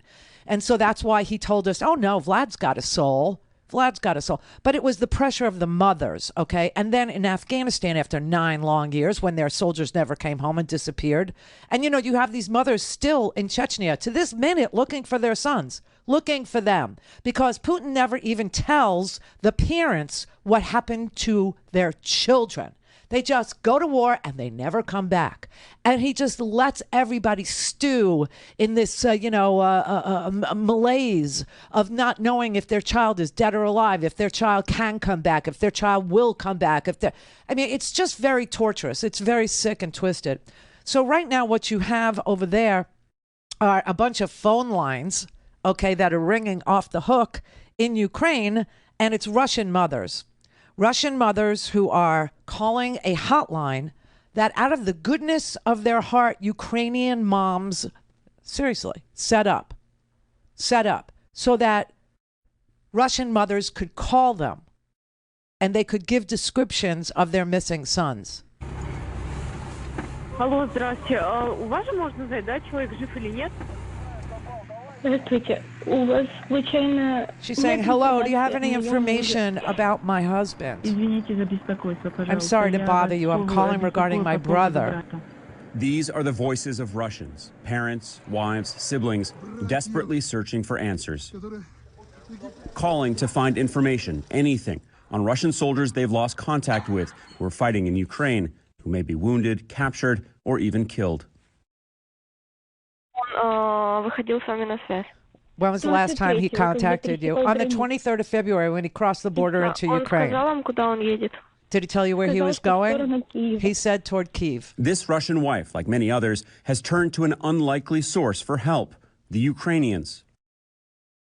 In a Ukrainian government building, Christina, which is her alias, is in charge of a hotline called Come Back from Ukraine Alive, which Ukraine's Interior Ministry says has gotten over 6,000 calls. Oh, my God. Christina asked that we don't show her face. So out of the goodness of their heart, the Ukrainians set up a hotline for Russian mothers who haven't been able to reach their children since February 23rd. Now, you know the war started on February 24th. 6,000 calls they've gotten about husbands, about sons, about, cousins, about brothers. 6,000 have just gone radio silent, just disappeared. And the Ukrainians are incredible people who say, you know, hey, look, we'll look for your son, we'll look for your brother, we'll figure it out. We'll help you figure it out. Because Putin never, ever tells the mothers, never tells the wives, never tells the sisters, never tells the sons about their fathers. Never. And it's torturous. That's him. Call in, connect. To speak to Randi, call 561-270-3844. 561-270-3844. Your country is being invaded, but you also feel the need to help these Russian families. Why? А мы со своей стороны, во-первых, поможем найти тех родственников, которые We will help find the relatives who were deceived and without knowing where and why they are going, find themselves in our country. And secondly, we'll help stop the war in general. Ну, по большому счету, поможем остановить войну. Не знают, что на самом деле происходит в Украине. They don't actually know what's going on in Ukraine. Вторая цель этой горячей линии — And so the second goal of the hotline is to deliver the Russian truth. relatives who have called this hotline say they haven't heard from their soldiers since the invasion. The hotline, which Russian families have found on social media or through word of mouth, gave CNN exclusive recordings of a number of the calls. This is not our fault. Please understand they were forced. Yes, I understand. I also want this to end, and I want everyone to live in peace. Yes. I mean, that is a giving goddess on the other end of that phone. Who does stuff like that? You're being invaded by Russians, and you set up a hotline to help them. Yes, it is an extraordinary country. It is an extraordinary place with extraordinary people. And it's no sin to say that. And I know some people want to make it a sin to say that. Sorry, not going to happen. All right, Jim in California. Hey, Randi. Good morning or good afternoon. Hi. I called about the oligarchs, and you know we're all hoping on the oligarchs that they'll turn against Putin, or that their wives will see that they can't go to vacations and their yachts aren't available, and that their oligarchs are going to be so upset with their lives that they're going to turn against Putin. However, remember what Bill Browder commented on one time, where there was an oligarch that spoke negatively or did something against Putin. Putin put him on trial, and you know in Russia they had the trials behind that glass cage, right? And they were televised. So Putin was basically, what according to Browder, is that he was televising and signaling to all the other oligarchs to say, "Don't you say anything negative against me, or else I will put you on trial." Exactly. So if we try to, so we got to just be careful, temper our expectations here that the oligarchs are going to. Well, here's the thing. Here's the thing. Some of the oligarchs don't live there anymore. The very smart oligarchs live in London. They've left Russia. Okay. Okay. Yeah. So they're not there to be, tried by Putin. That's number one. Number two. The oligarchs that are in Russia, they need to know for sure. They need to see that Putin is going to lose, that Putin is going to be destroyed, or Putin is going to, take his own life, or Putin's just, he's done. Otherwise, you're right. Right? But they have to know that he's going to lose, or else they fear that they will be pushed out a window, or they will be poisoned, or they will be jailed, or they will be tried in some kangaroo Putin court. You're right about that. Yeah. Yeah. Okay. Thanks, Randi. You're welcome. But the pressure that they can put on him privately, the pressure that they can put on him from London or from other places after their yachts are, impounded by the Italians, or their yachts are, impounded by the United States or whatever, that's a different kind of pressure. Would that alone make Putin stop killing civilians and bombing? Just remember this, because this guy Russ yesterday that called me, he's been echoing in my head all night last night. You know why? He said this. Russ, I can't believe you said this. Putin's been very reserved. And I'm thinking to myself, oh my God.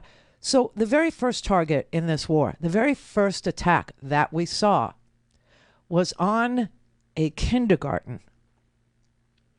It was a kindergarten class. I could still see the wallpaper, okay? The woman who ran that kindergarten, her name was Natalia Butenko. I will never forget it. That was his first target. Why? Because he was sending a message of terror. He was saying, I will take your children. That is who he is. That is how he fights. It's how he plays. And this guy calls me up yesterday and said, well, he's been very reserved. Are you freaking kidding me? This man has bombed hospitals. He's bombed kindergartens. He's bombed schools. He's bombed churches. That's reserved to you? These are war crimes. I can't get over what some people will just say out loud and think that they should be able to get away with saying stupid things like that out loud, especially to me. It just took my breath away.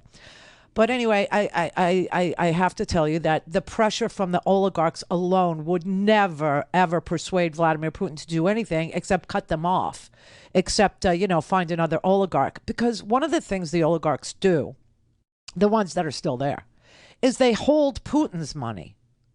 It's not just that they're given, businesses to run and they have to, kick back to the capo. They got to give 50% to Putin.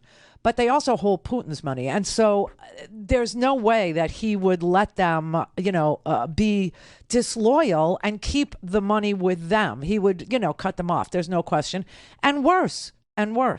He would jail them. He would throw them out a window. He would, poison them. He would, Novichok them, nerve gas, whatever. I mean, that's who he is. He's a monster. He is. He's an evil, ugly killer. He's a monster. But what will pile onto the oligarchs being disappointed is the Russian mothers. What will produce a result is the Russian protesters. People who use their voice in Russia, people who get out on the street, people who do this protesting, people who are Russian mothers who say enough is enough, combined with the sanctions and the austerity that Russians are already feeling. Let me tell you, the middle class and the elite in Russia are already feeling the results of these sanctions. Russia is about to default on its sovereign debt. Russia is about to default a la Venezuela on April 15th, according to, people who watch marketplaces and understand he can't sell or pay his debt. He can't make good on the bond payments that he owes. He has absolutely no way to do it. And so the austerity that's about to, just take over the lower, class of Russians who are already poor and, right now don't notice so much of a difference.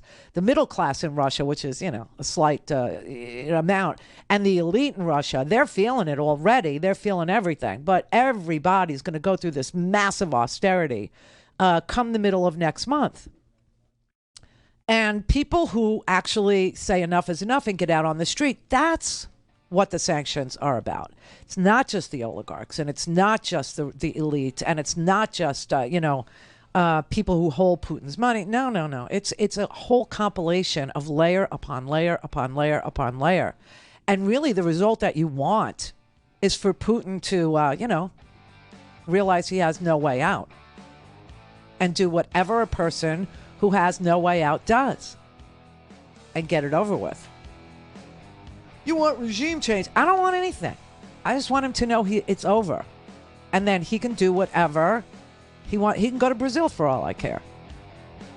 He can go to, be, friends with Maduro. He can go. No, we're not going to get in bed with Maduro. We don't lie down with more dogs. We don't have to. You understand that? Good. This is the Randi Rhodes Show. To speak with Randi, dial 561-270-3844. That's 561-270-3844. All right, everybody. Thanks for joining us this afternoon. I'm happy to be in your house or your car or wherever the hell you are. Good to be with you. This is our Free Speech TV Spring Pledge Drive. Is what it is. So I just want you to understand that independent media is always the first thing that oligarchs go after. Yes, they need to tamp down free flows of information. Fact-based, truth-based, justice-based information is a threat to bad men around the world. So here is a place where you could actually put your money and know that it's going to be there for your voice, for your sense of justice, for your sense of fact, for your sense of fairness, right? You demand truth-telling, we do that for you. You invest in free speech, you amplify those demands for truth, facts, and justice. That's what you do. So you call 877-378-8669 right now, or you can donate online if you're online. Just go to freespeech.org. Go ahead. Just go navigate. Just open up a tab and go to freespeech.org and donate right there. If you're listening on the phone or you're near a phone or you like to use the phone, you can text us at 44321, 44321. Put in the letters FSTV, and we will, in turn, send you a secure link for you to make a donation. You can become a sustaining member, meaning keep it low, but do it every month. Could be $20, could be 25, could be 10, could be 5 monthly. Up to you. Cancel anytime you want. But however you choose to do it, please do choose to do it. And thank you very, very much. Independent media is a backbone of a free society. And I hope you understand that now. Anyway, there is no corporate influence here. And, Joe Biden had to talk to the corporations today. He had to tell the oil and gas companies, please don't gouge the American people in this troubled time. Please don't. To the oil and gas companies and to the finance firms that back them. We understand Putin's war against the people of Ukraine is causing prices to rise. We get that. That's self-evident. Mm-hmm. But, it's no excuse to exercise excessive price increases or padding profits or any kind of effort to exploit this situation or American consumers, exploit them. Russia's aggression is costing us all, and it's no time for profiteering or price gouging. I want to be clear about what we'll not tolerate. Yeah. So that basically is the message to our oil and gas companies is we know that it's very tempting right now to gouge people. This inflation thing, part of a good chunk of the inflation thing is companies haven't seen a pushback from consumers on the price increases that they have decided we could tolerate because we're making more, because wages have gone up, because we have full employment. I don't know if you realize this, but last Friday we got a jobs report. 3.9% unemployment. I mean, it's full employment, and people's wages went up another 5%. So people, who are in a position to set prices are setting prices really, really high, thinking, hey, you got more? We're going to charge more. That's called price gouging. So he had to ask oil and gas to please not do that. Good luck with this. Good luck with this. Because I will tell you, we have this system in our country called just-in-time production, and it doesn't work. Because here we are in an unforeseen, emergency. Here we are, even though we had the President of the United States of America telling the world for weeks ahead of this invasion, weeks ahead of the start of this war, that this war was going to happen.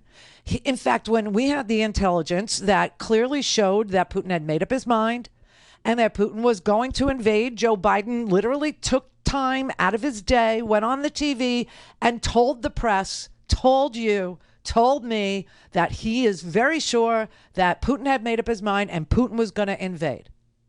And you would have thought that this would have been a really good time for oil production to go ahead and ramp up, like in West Texas, like in New Mexico. No, but they're going to do it today. They'll get around to it today. Today, I used to live out there. I lived in Odessa. That's West Texas. That's called the Permian Basin. And now all of a sudden they're saying, okay, we'll ramp up production. So for anybody that wants an oil field job, go do what I did. Move to West Texas because you can find a really good oil field job. Sure, you'll lose some fingers probably. You'll lose a thumb or an index finger. It's a dangerous job. But hey, I'll work in the Mexican restaurant and I'll feed you.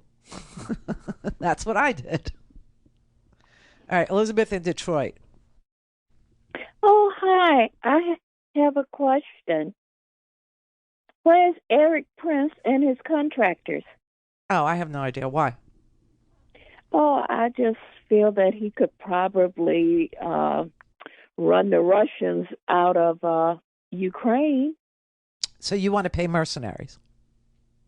No, he made a lot of money in Iraq, so he should volunteer. Oh, yeah. Oh, that's what he'll do. He'll volunteer. Mercenaries. All right, then. Bye. Bye. No, we're not for that. First of all, he's not that good at it.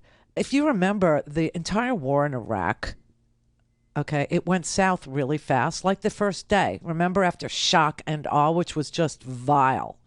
But then the next day, the military was supposed to go into Baghdad. But the contractors, it was Blackwater then, it was Eric Prince's company, Blackwater, they went into Fallujah. Remember that?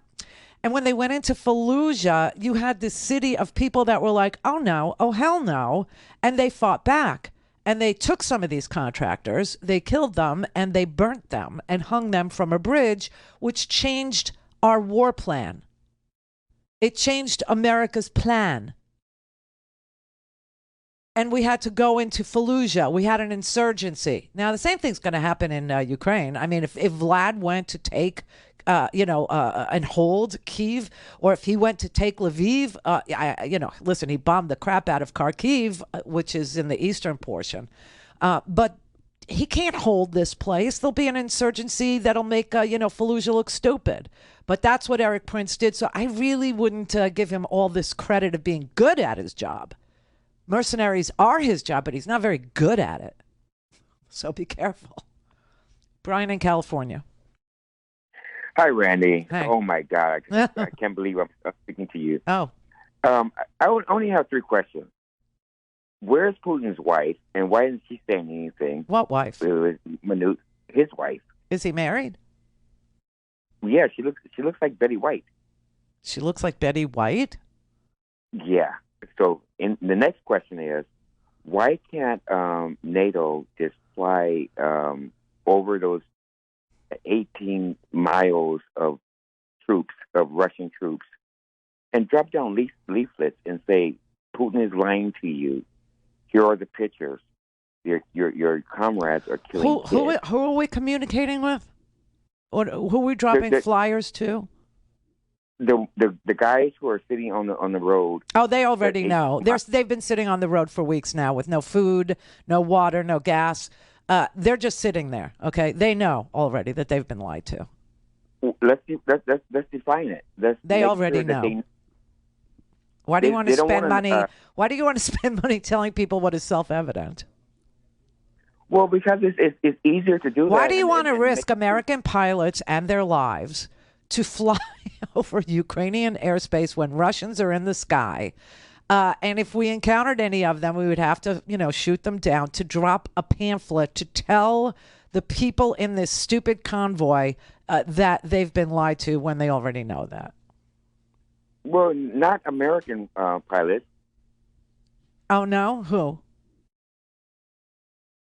Just walk them down and just say, here's the pamphlet. Okay, thanks. Sarah in Texas. Hi. Hi. Speaking from behind enemy lines, there was not to change the subject, but there was a story in the Star Telegram where a woman was having a miscarriage, and the person came down and wanted payment before they would treat her. That's Russia. Anyway, I'm infuriated by why. No, that's America. Yeah, I know. The thing is, I came up in an abusive family, and they don't stop. They get joy out of seeing you have pain. That's what they get off on it. And his oligarchs are no different. I don't understand why we're separating the two. I can't figure out what to get more infuriated about. Well, get more infuriated about Putin. He's a killer. The oligarchs are, greedy bastards, but, Putin is killing children. He's literally killing women and children. Randy, you save me every day. Okay. What did she say? She said you save her every day. Oh, I save you every day. Oh, well, you save me right back. Thank you. You don't know which to be more angry. Drop pamphlets, everybody, because that's what we need. Pamphlet dropping.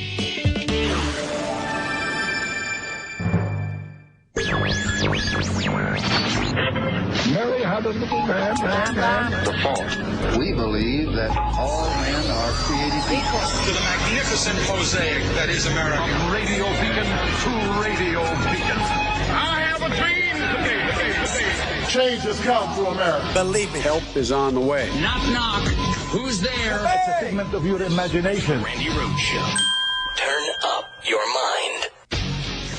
What do you think about all this talk of banning oil and energy imports from Russia? I mean, if the U.S. does it and Europe doesn't, how much of an impact would it have? Well, I think it's symbolically important. We cannot be sending American dollars to Vladimir Putin right now. Right. You just said he's committing crimes against humanity, right? Do we want to be giving him money to do that? I most certainly don't. None of my neighbors do. My mom and dad in Montana don't. They're willing to pay a few extra pennies to stop funding that war. And by the way, as you know better than anybody, the price for oil is a world price. So like you said, us stopping it, I think, is more important symbolically than anything else. But it's important to do. It's got to be done, I think, immediately. So that's Michael McFaul, as you know. And, the idea that we're cutting off Russian oil is a good thing. We only get about 3% of our oil from Russia in the first place. But Europe, on the other hand, is a different, it's a horse of a different color. They get 40% of their natural gas and oil from Russia. But here is an amazing little factoid. Today, the European Union said that they were going to cut their Russian oil imports by 2/3, and then by next year, no Russian oil imports at all. So maybe, in this grotesque, disgusting war criminal's way of, asserting himself, he has made us understand that it is definitely time to do what every president has said they were going to do since, I don't know, Jimmy Carter. And that was to put us on a path of renewable energy independence. I mean, what more do you need to see? Biden today was very forgiving about Europe, not being able to cut themselves off cold turkey, while America could. We're moving forward with this ban, understanding that many of our European allies and partners may not be in a position to join us. The United States produces far more oil domestically than all the European countries combined. Right. In fact, we're a net exporter of energy. Right. So we can take this step when others cannot. But we're working closely with Europe and our partners to develop a long-term strategy to reduce their dependence on Russian energy as well.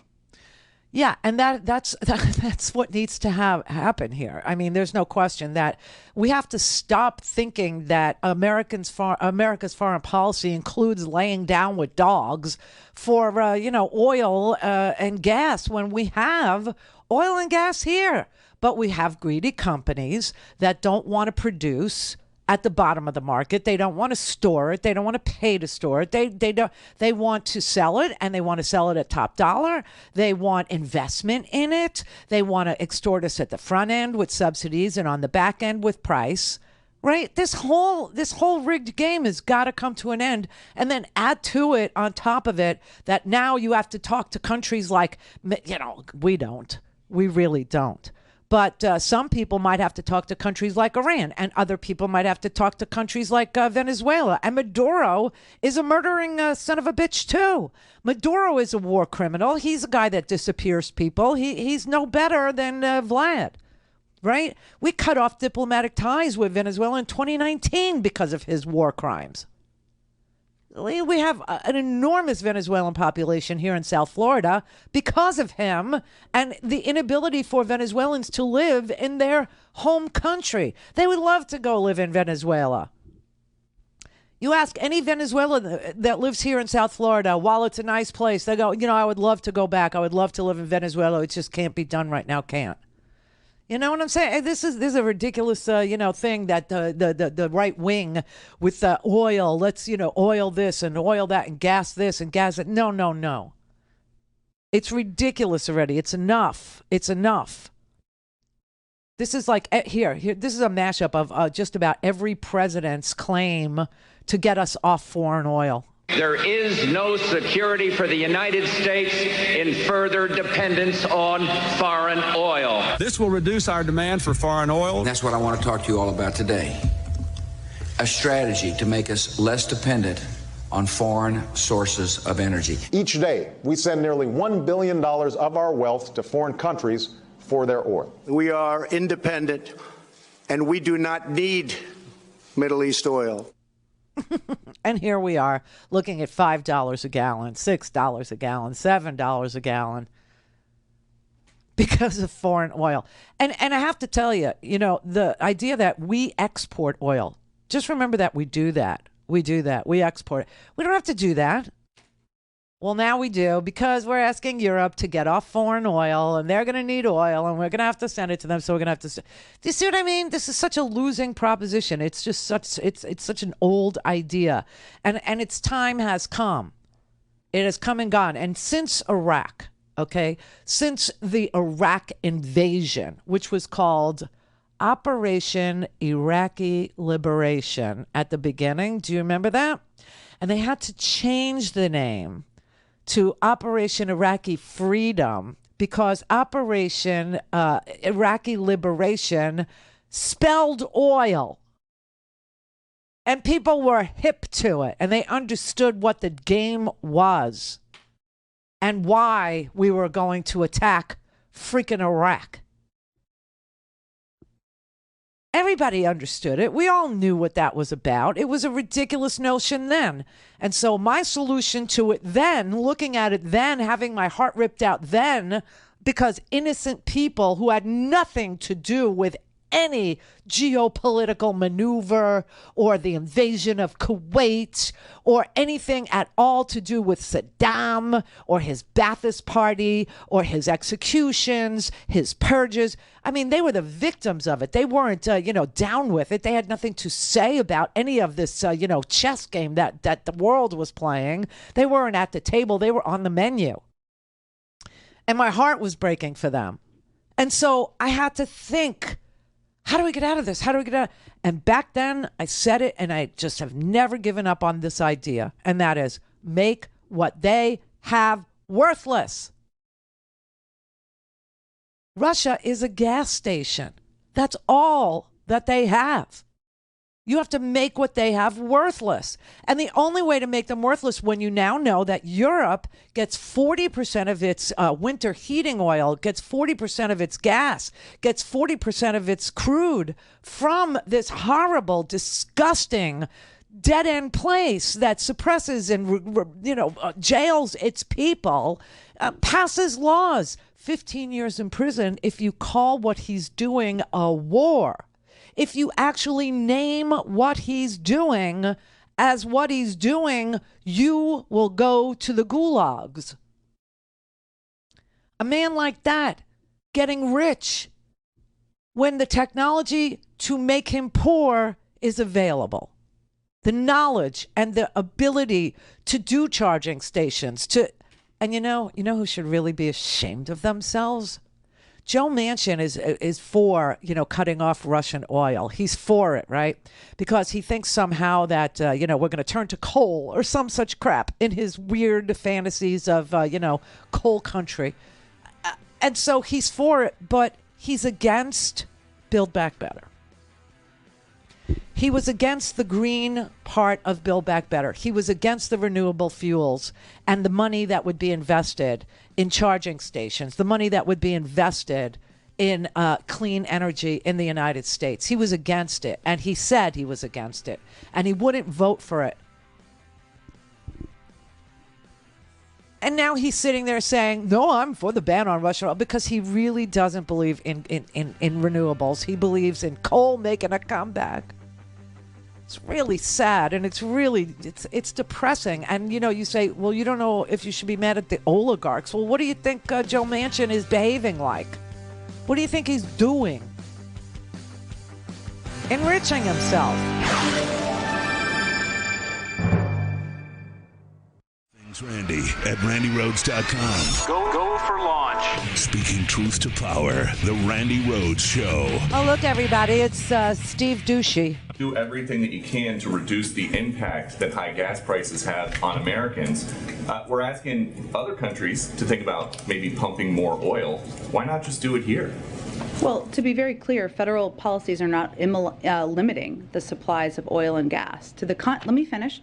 Let me finish. An executive order his Peter, first week that halted new oil and gas. Let me give you the facts here, and I know that can be inconvenient, but I think they're important in this moment. To the contrary, we have been clear that in the short term, supply must keep up with the demand. We are, and here and around the world, will we make the shift to a secure, clean energy future. We are one of the largest producers with a strong domestic oil and gas industry. We have actually produced more oil. It is at record numbers, and we will continue to produce more oil. There are 9,000 approved drilling permits that are not being used. Right. So the suggestion that we are not allowing companies to drill is inaccurate. The suggestion that that is what is hindering or preventing gas prices to come down is inaccurate. Would President Biden rescind his executive order that halts new oil and natural gas leases on public lands? Well, 90% of them happen on private lands, as I'm sure you know, and there are 9,000 unused approved drilling permits. So I would suggest you ask the oil companies why they're not using those if there's a desire to drill more. She's so good at her job. Fatality. That was fatality. That was a killer. She is so good at her job. It is insane. So, okay, here's some notions for you. Oil and gas industry participants are private companies. All of a sudden, you have, that's not Steve Doocy, that's Steve Doocy's offspring, Peter Doocy. That's the little Doocy. Got the big Doocy in the morning and then the little Doocy in the afternoon. So anyway, they insinuate all the time when it's inconvenient because private industry is gouging the American people that somehow it's a national industry or government-run industry or some such crap. Well, it isn't. This is private business in this here country. That's number one. Number two, most of the drilling that is done in this country, 90% of it is done on private lands. Private lands. Number three, there are 9,000 oil and gas leases on federal lands that the oil and gas companies haven't even touched. They have the lease, but they don't want to drill. They're waiting for the price to be high. They're literally sitting around, not conscious or caring about the situation that Americans find themselves in, having to go to work now. They want to make up for the losses that they experienced as a private industry during the pandemic. And you know what's crazy? Their profits are through the freaking roof, and it's still not enough. So they send out little, crappy journalists like Peter Doocy to ask her, will Joe Biden rescind his ban on new oil and gas leases on public lands? And she's like, why are you asking me about that when there are 9,000 leases they already have and they refused drilling, even though the permits are active and they could go drill on these lands, 9,000 of these. Also, 90% of all the drilling is not done on public lands. It's done privately, and they haven't done a damn bit of it because the price was low, because nobody was driving, nobody was going to work, people were working from home, and they didn't like the price, and they didn't feel like drilling. But somehow that's going to be Joe Biden's problem. Don't you know that? Don't you know that it's going to be Joe Biden's problem? Joe Biden is going to be the boogeyman when the boogeyman is really Chevron and Exxon and Shell and Marathon and every other oil driller in this here country. And he just wouldn't stop. He asked her again. The U.S. produced more oil this past year than in President Trump's first year.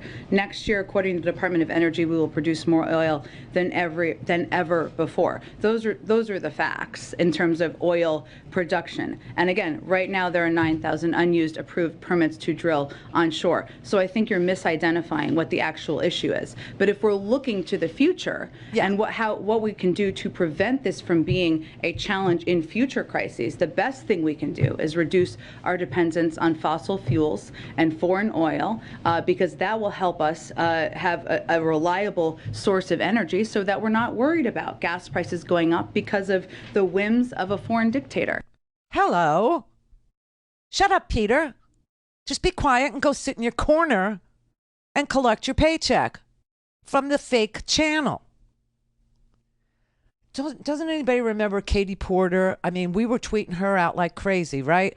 Katie Porter was questioning the oil executives, and she was pointing out that they had 9,000 acres, 9,000 oil and gas leases that were unused this year. Don't you remember this? How many acres of public land are already leased by fossil fuel companies and not even used yet, just available for drilling whenever you decide?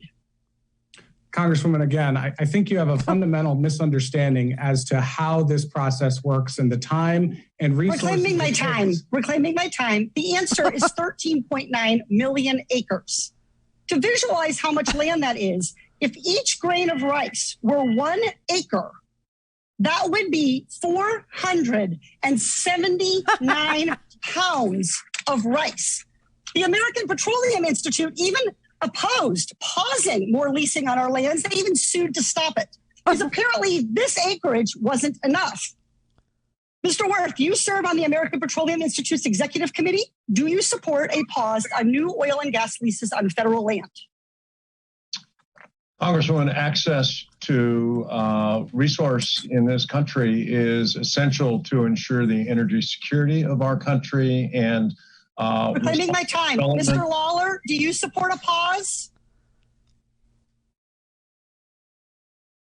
The administration, and it's our hope that the pause ends soon. We think it's important to go reclaiming forward. My time. Thank you for your answer. The answer there is no. Mr. Woods, do you support a pause on new federal and gas leases?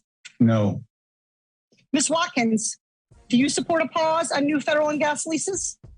No, I do not, because I think it's important. You already have 13.9 million acres. This is equivalent to Maryland and New Jersey combined. How much more do you need?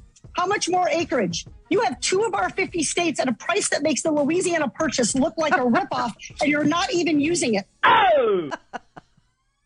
I love her. Everybody loves her because she takes what seems to be so complex and demonstrates that it's just so obvious that they will never, ever have enough of our land, even when they have it and they aren't using it.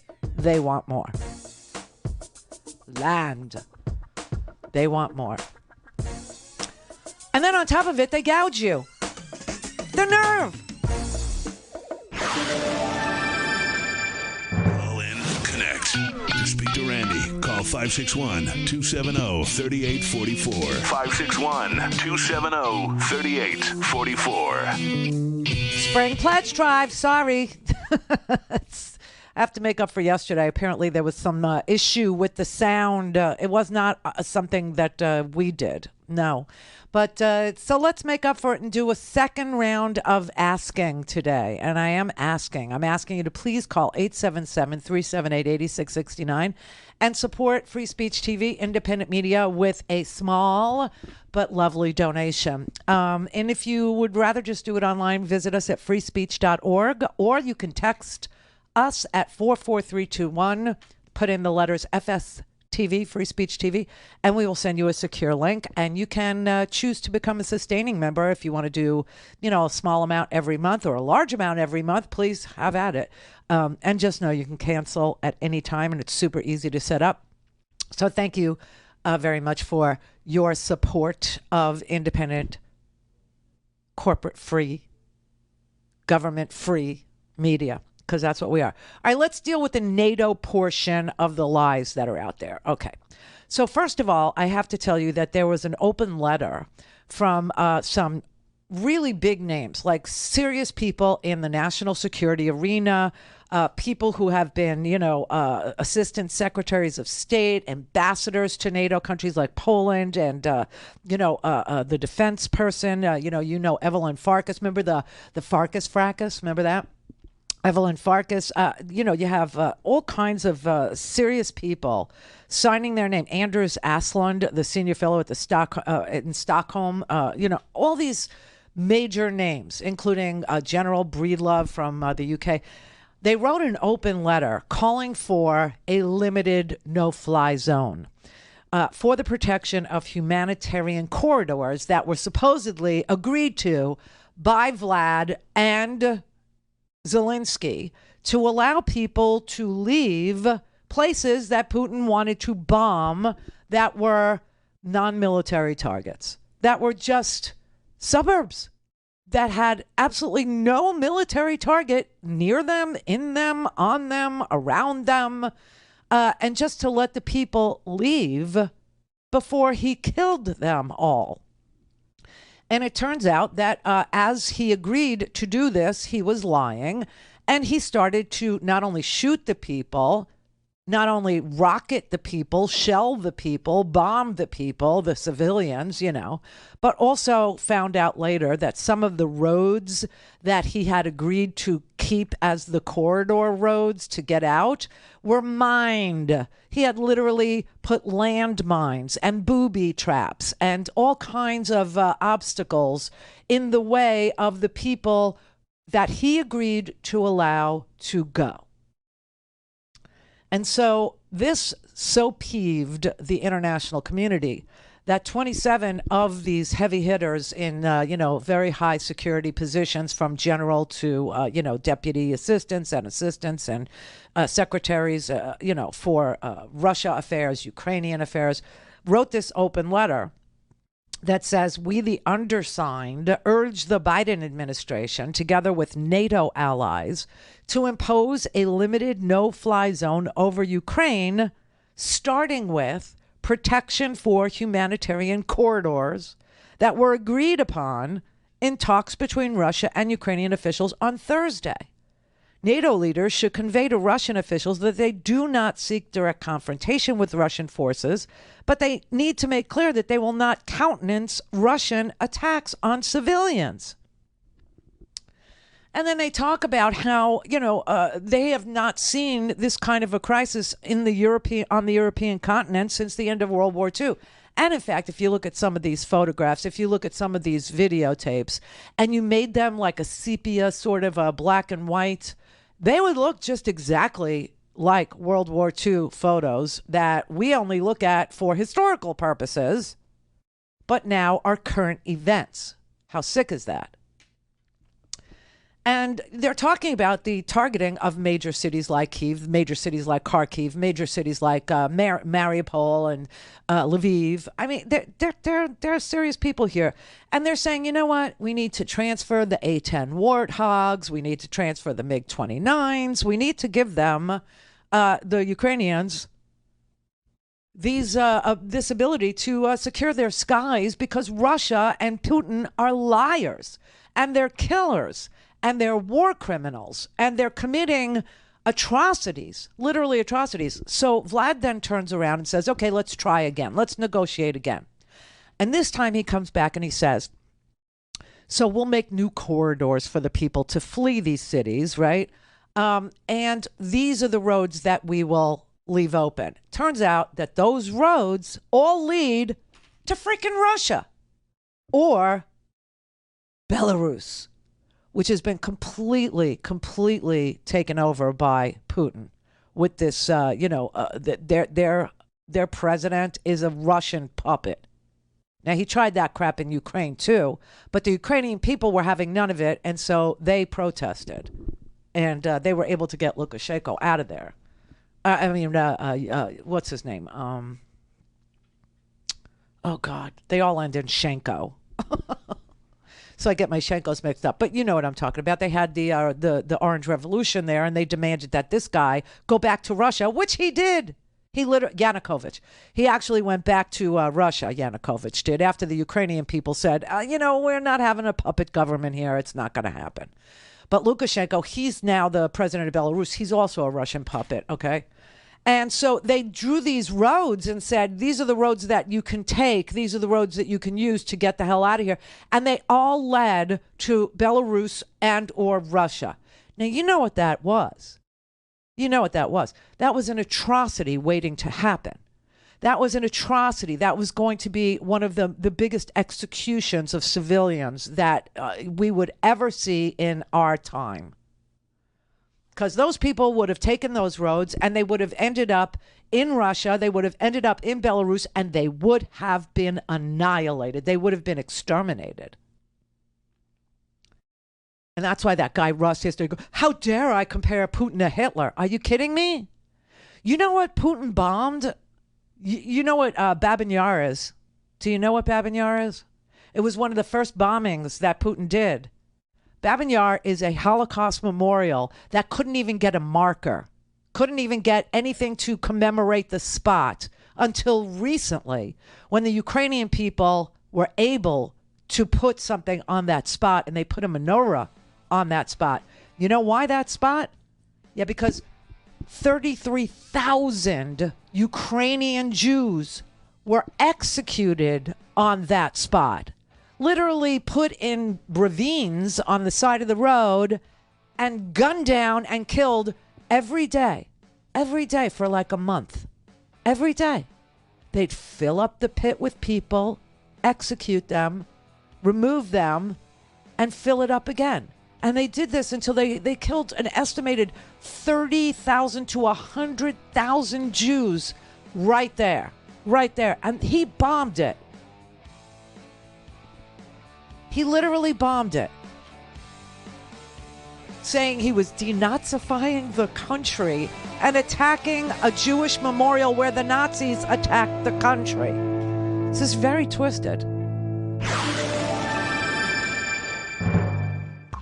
This is the Randi Rhodes Show. To speak with Randi, dial 561-270-3844. That's 561-270-3844.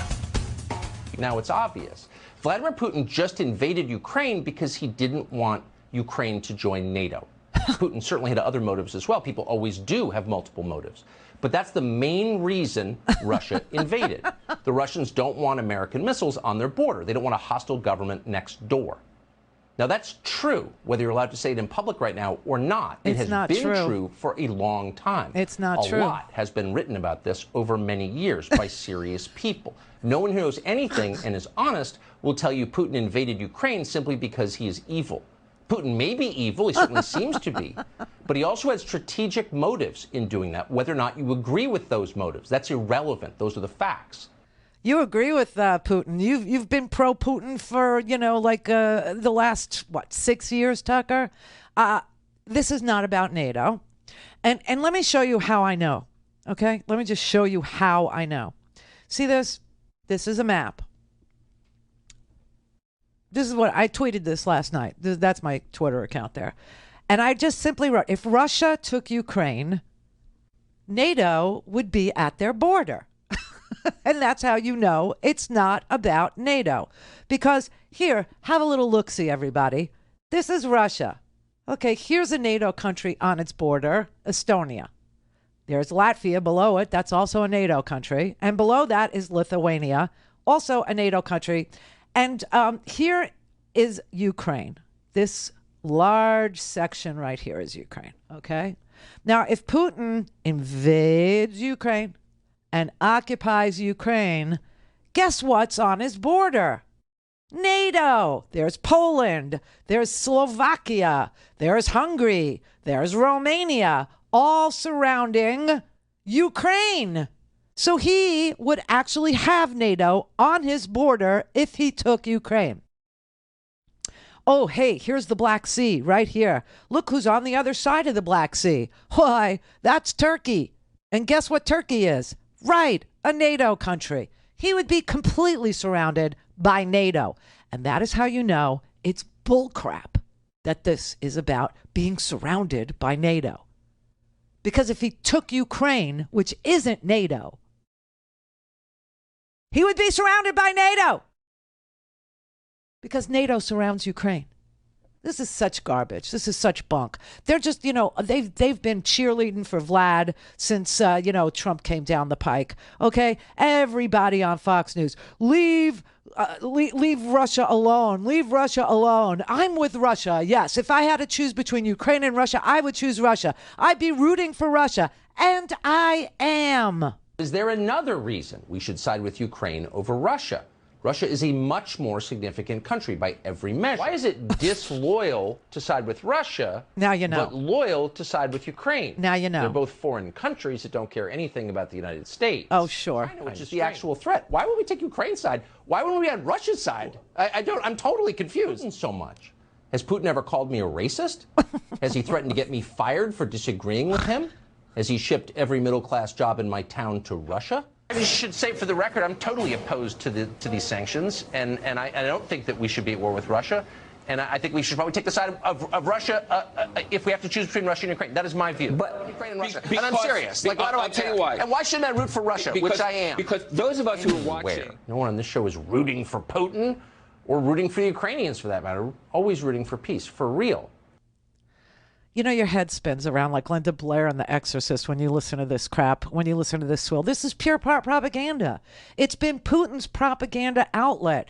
The reason he's trying to divide us. He's trying to divide the U.S. He's trying to divide the United States of America, one against the other. That's why Fox News has been a Putin propaganda outlet. That's why they've been cheering on brutality in this country, cheering on the division in this country, cheering on the polarization of this country. And you know what? In the end, irony is a very, it's an exceptional thing.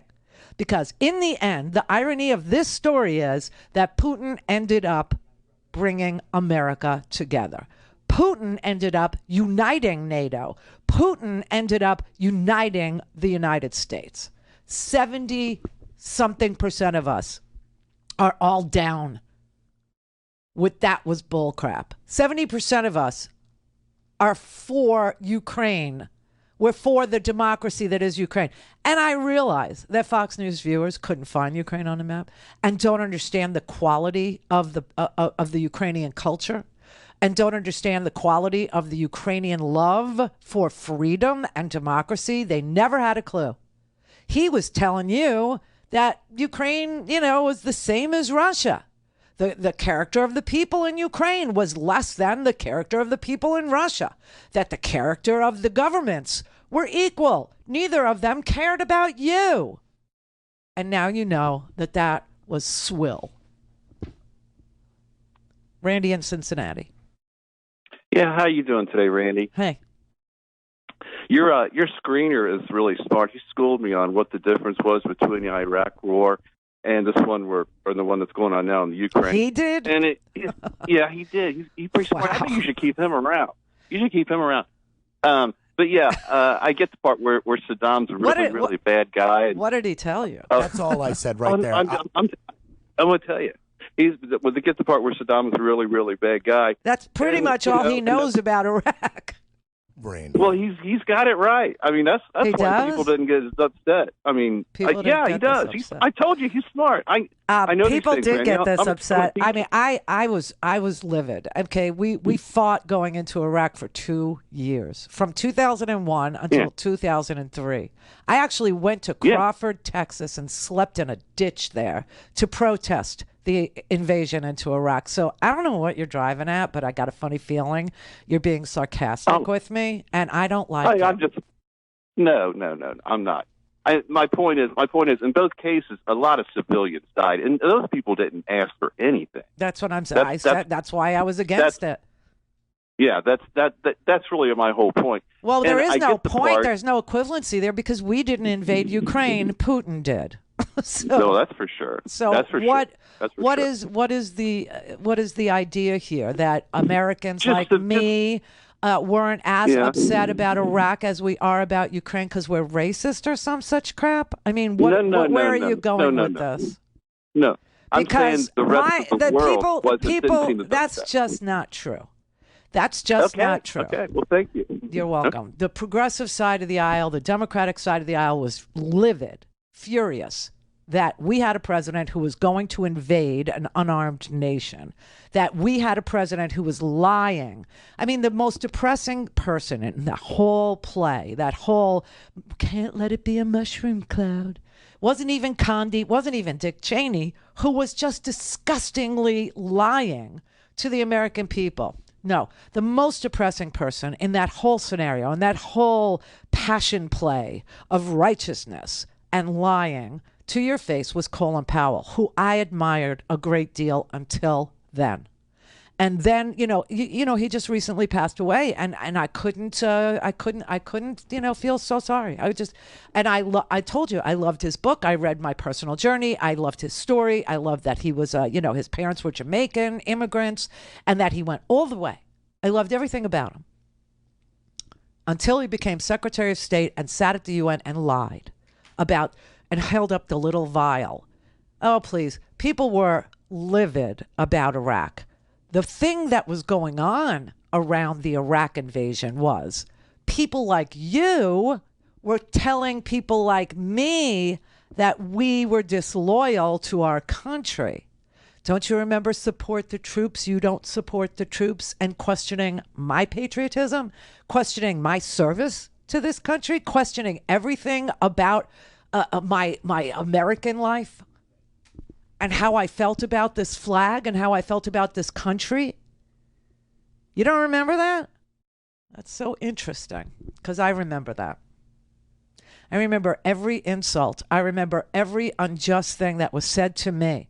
And you know what I told you? And it's so true. I said, in the end, you're going to change your mind, but you won't even have the integrity to admit you were wrong. You'll simply say you were never for it. And that's just what you did. That's the little game you just played, Randy, in Cincinnati. And you're talking to the wrong girl. You picked on the wrong girl, you dummy. Yes, people were very upset about Iraq. We had veterans that were livid, service members that were just beyond regular people. Oh, please. You don't support the troops. Oh, man, how could you have such a short attention span? All right, I'm going to chalk it up to marijuana. I'm going to give you that. I'm going to say, because you smoked the pot, you just can't recall.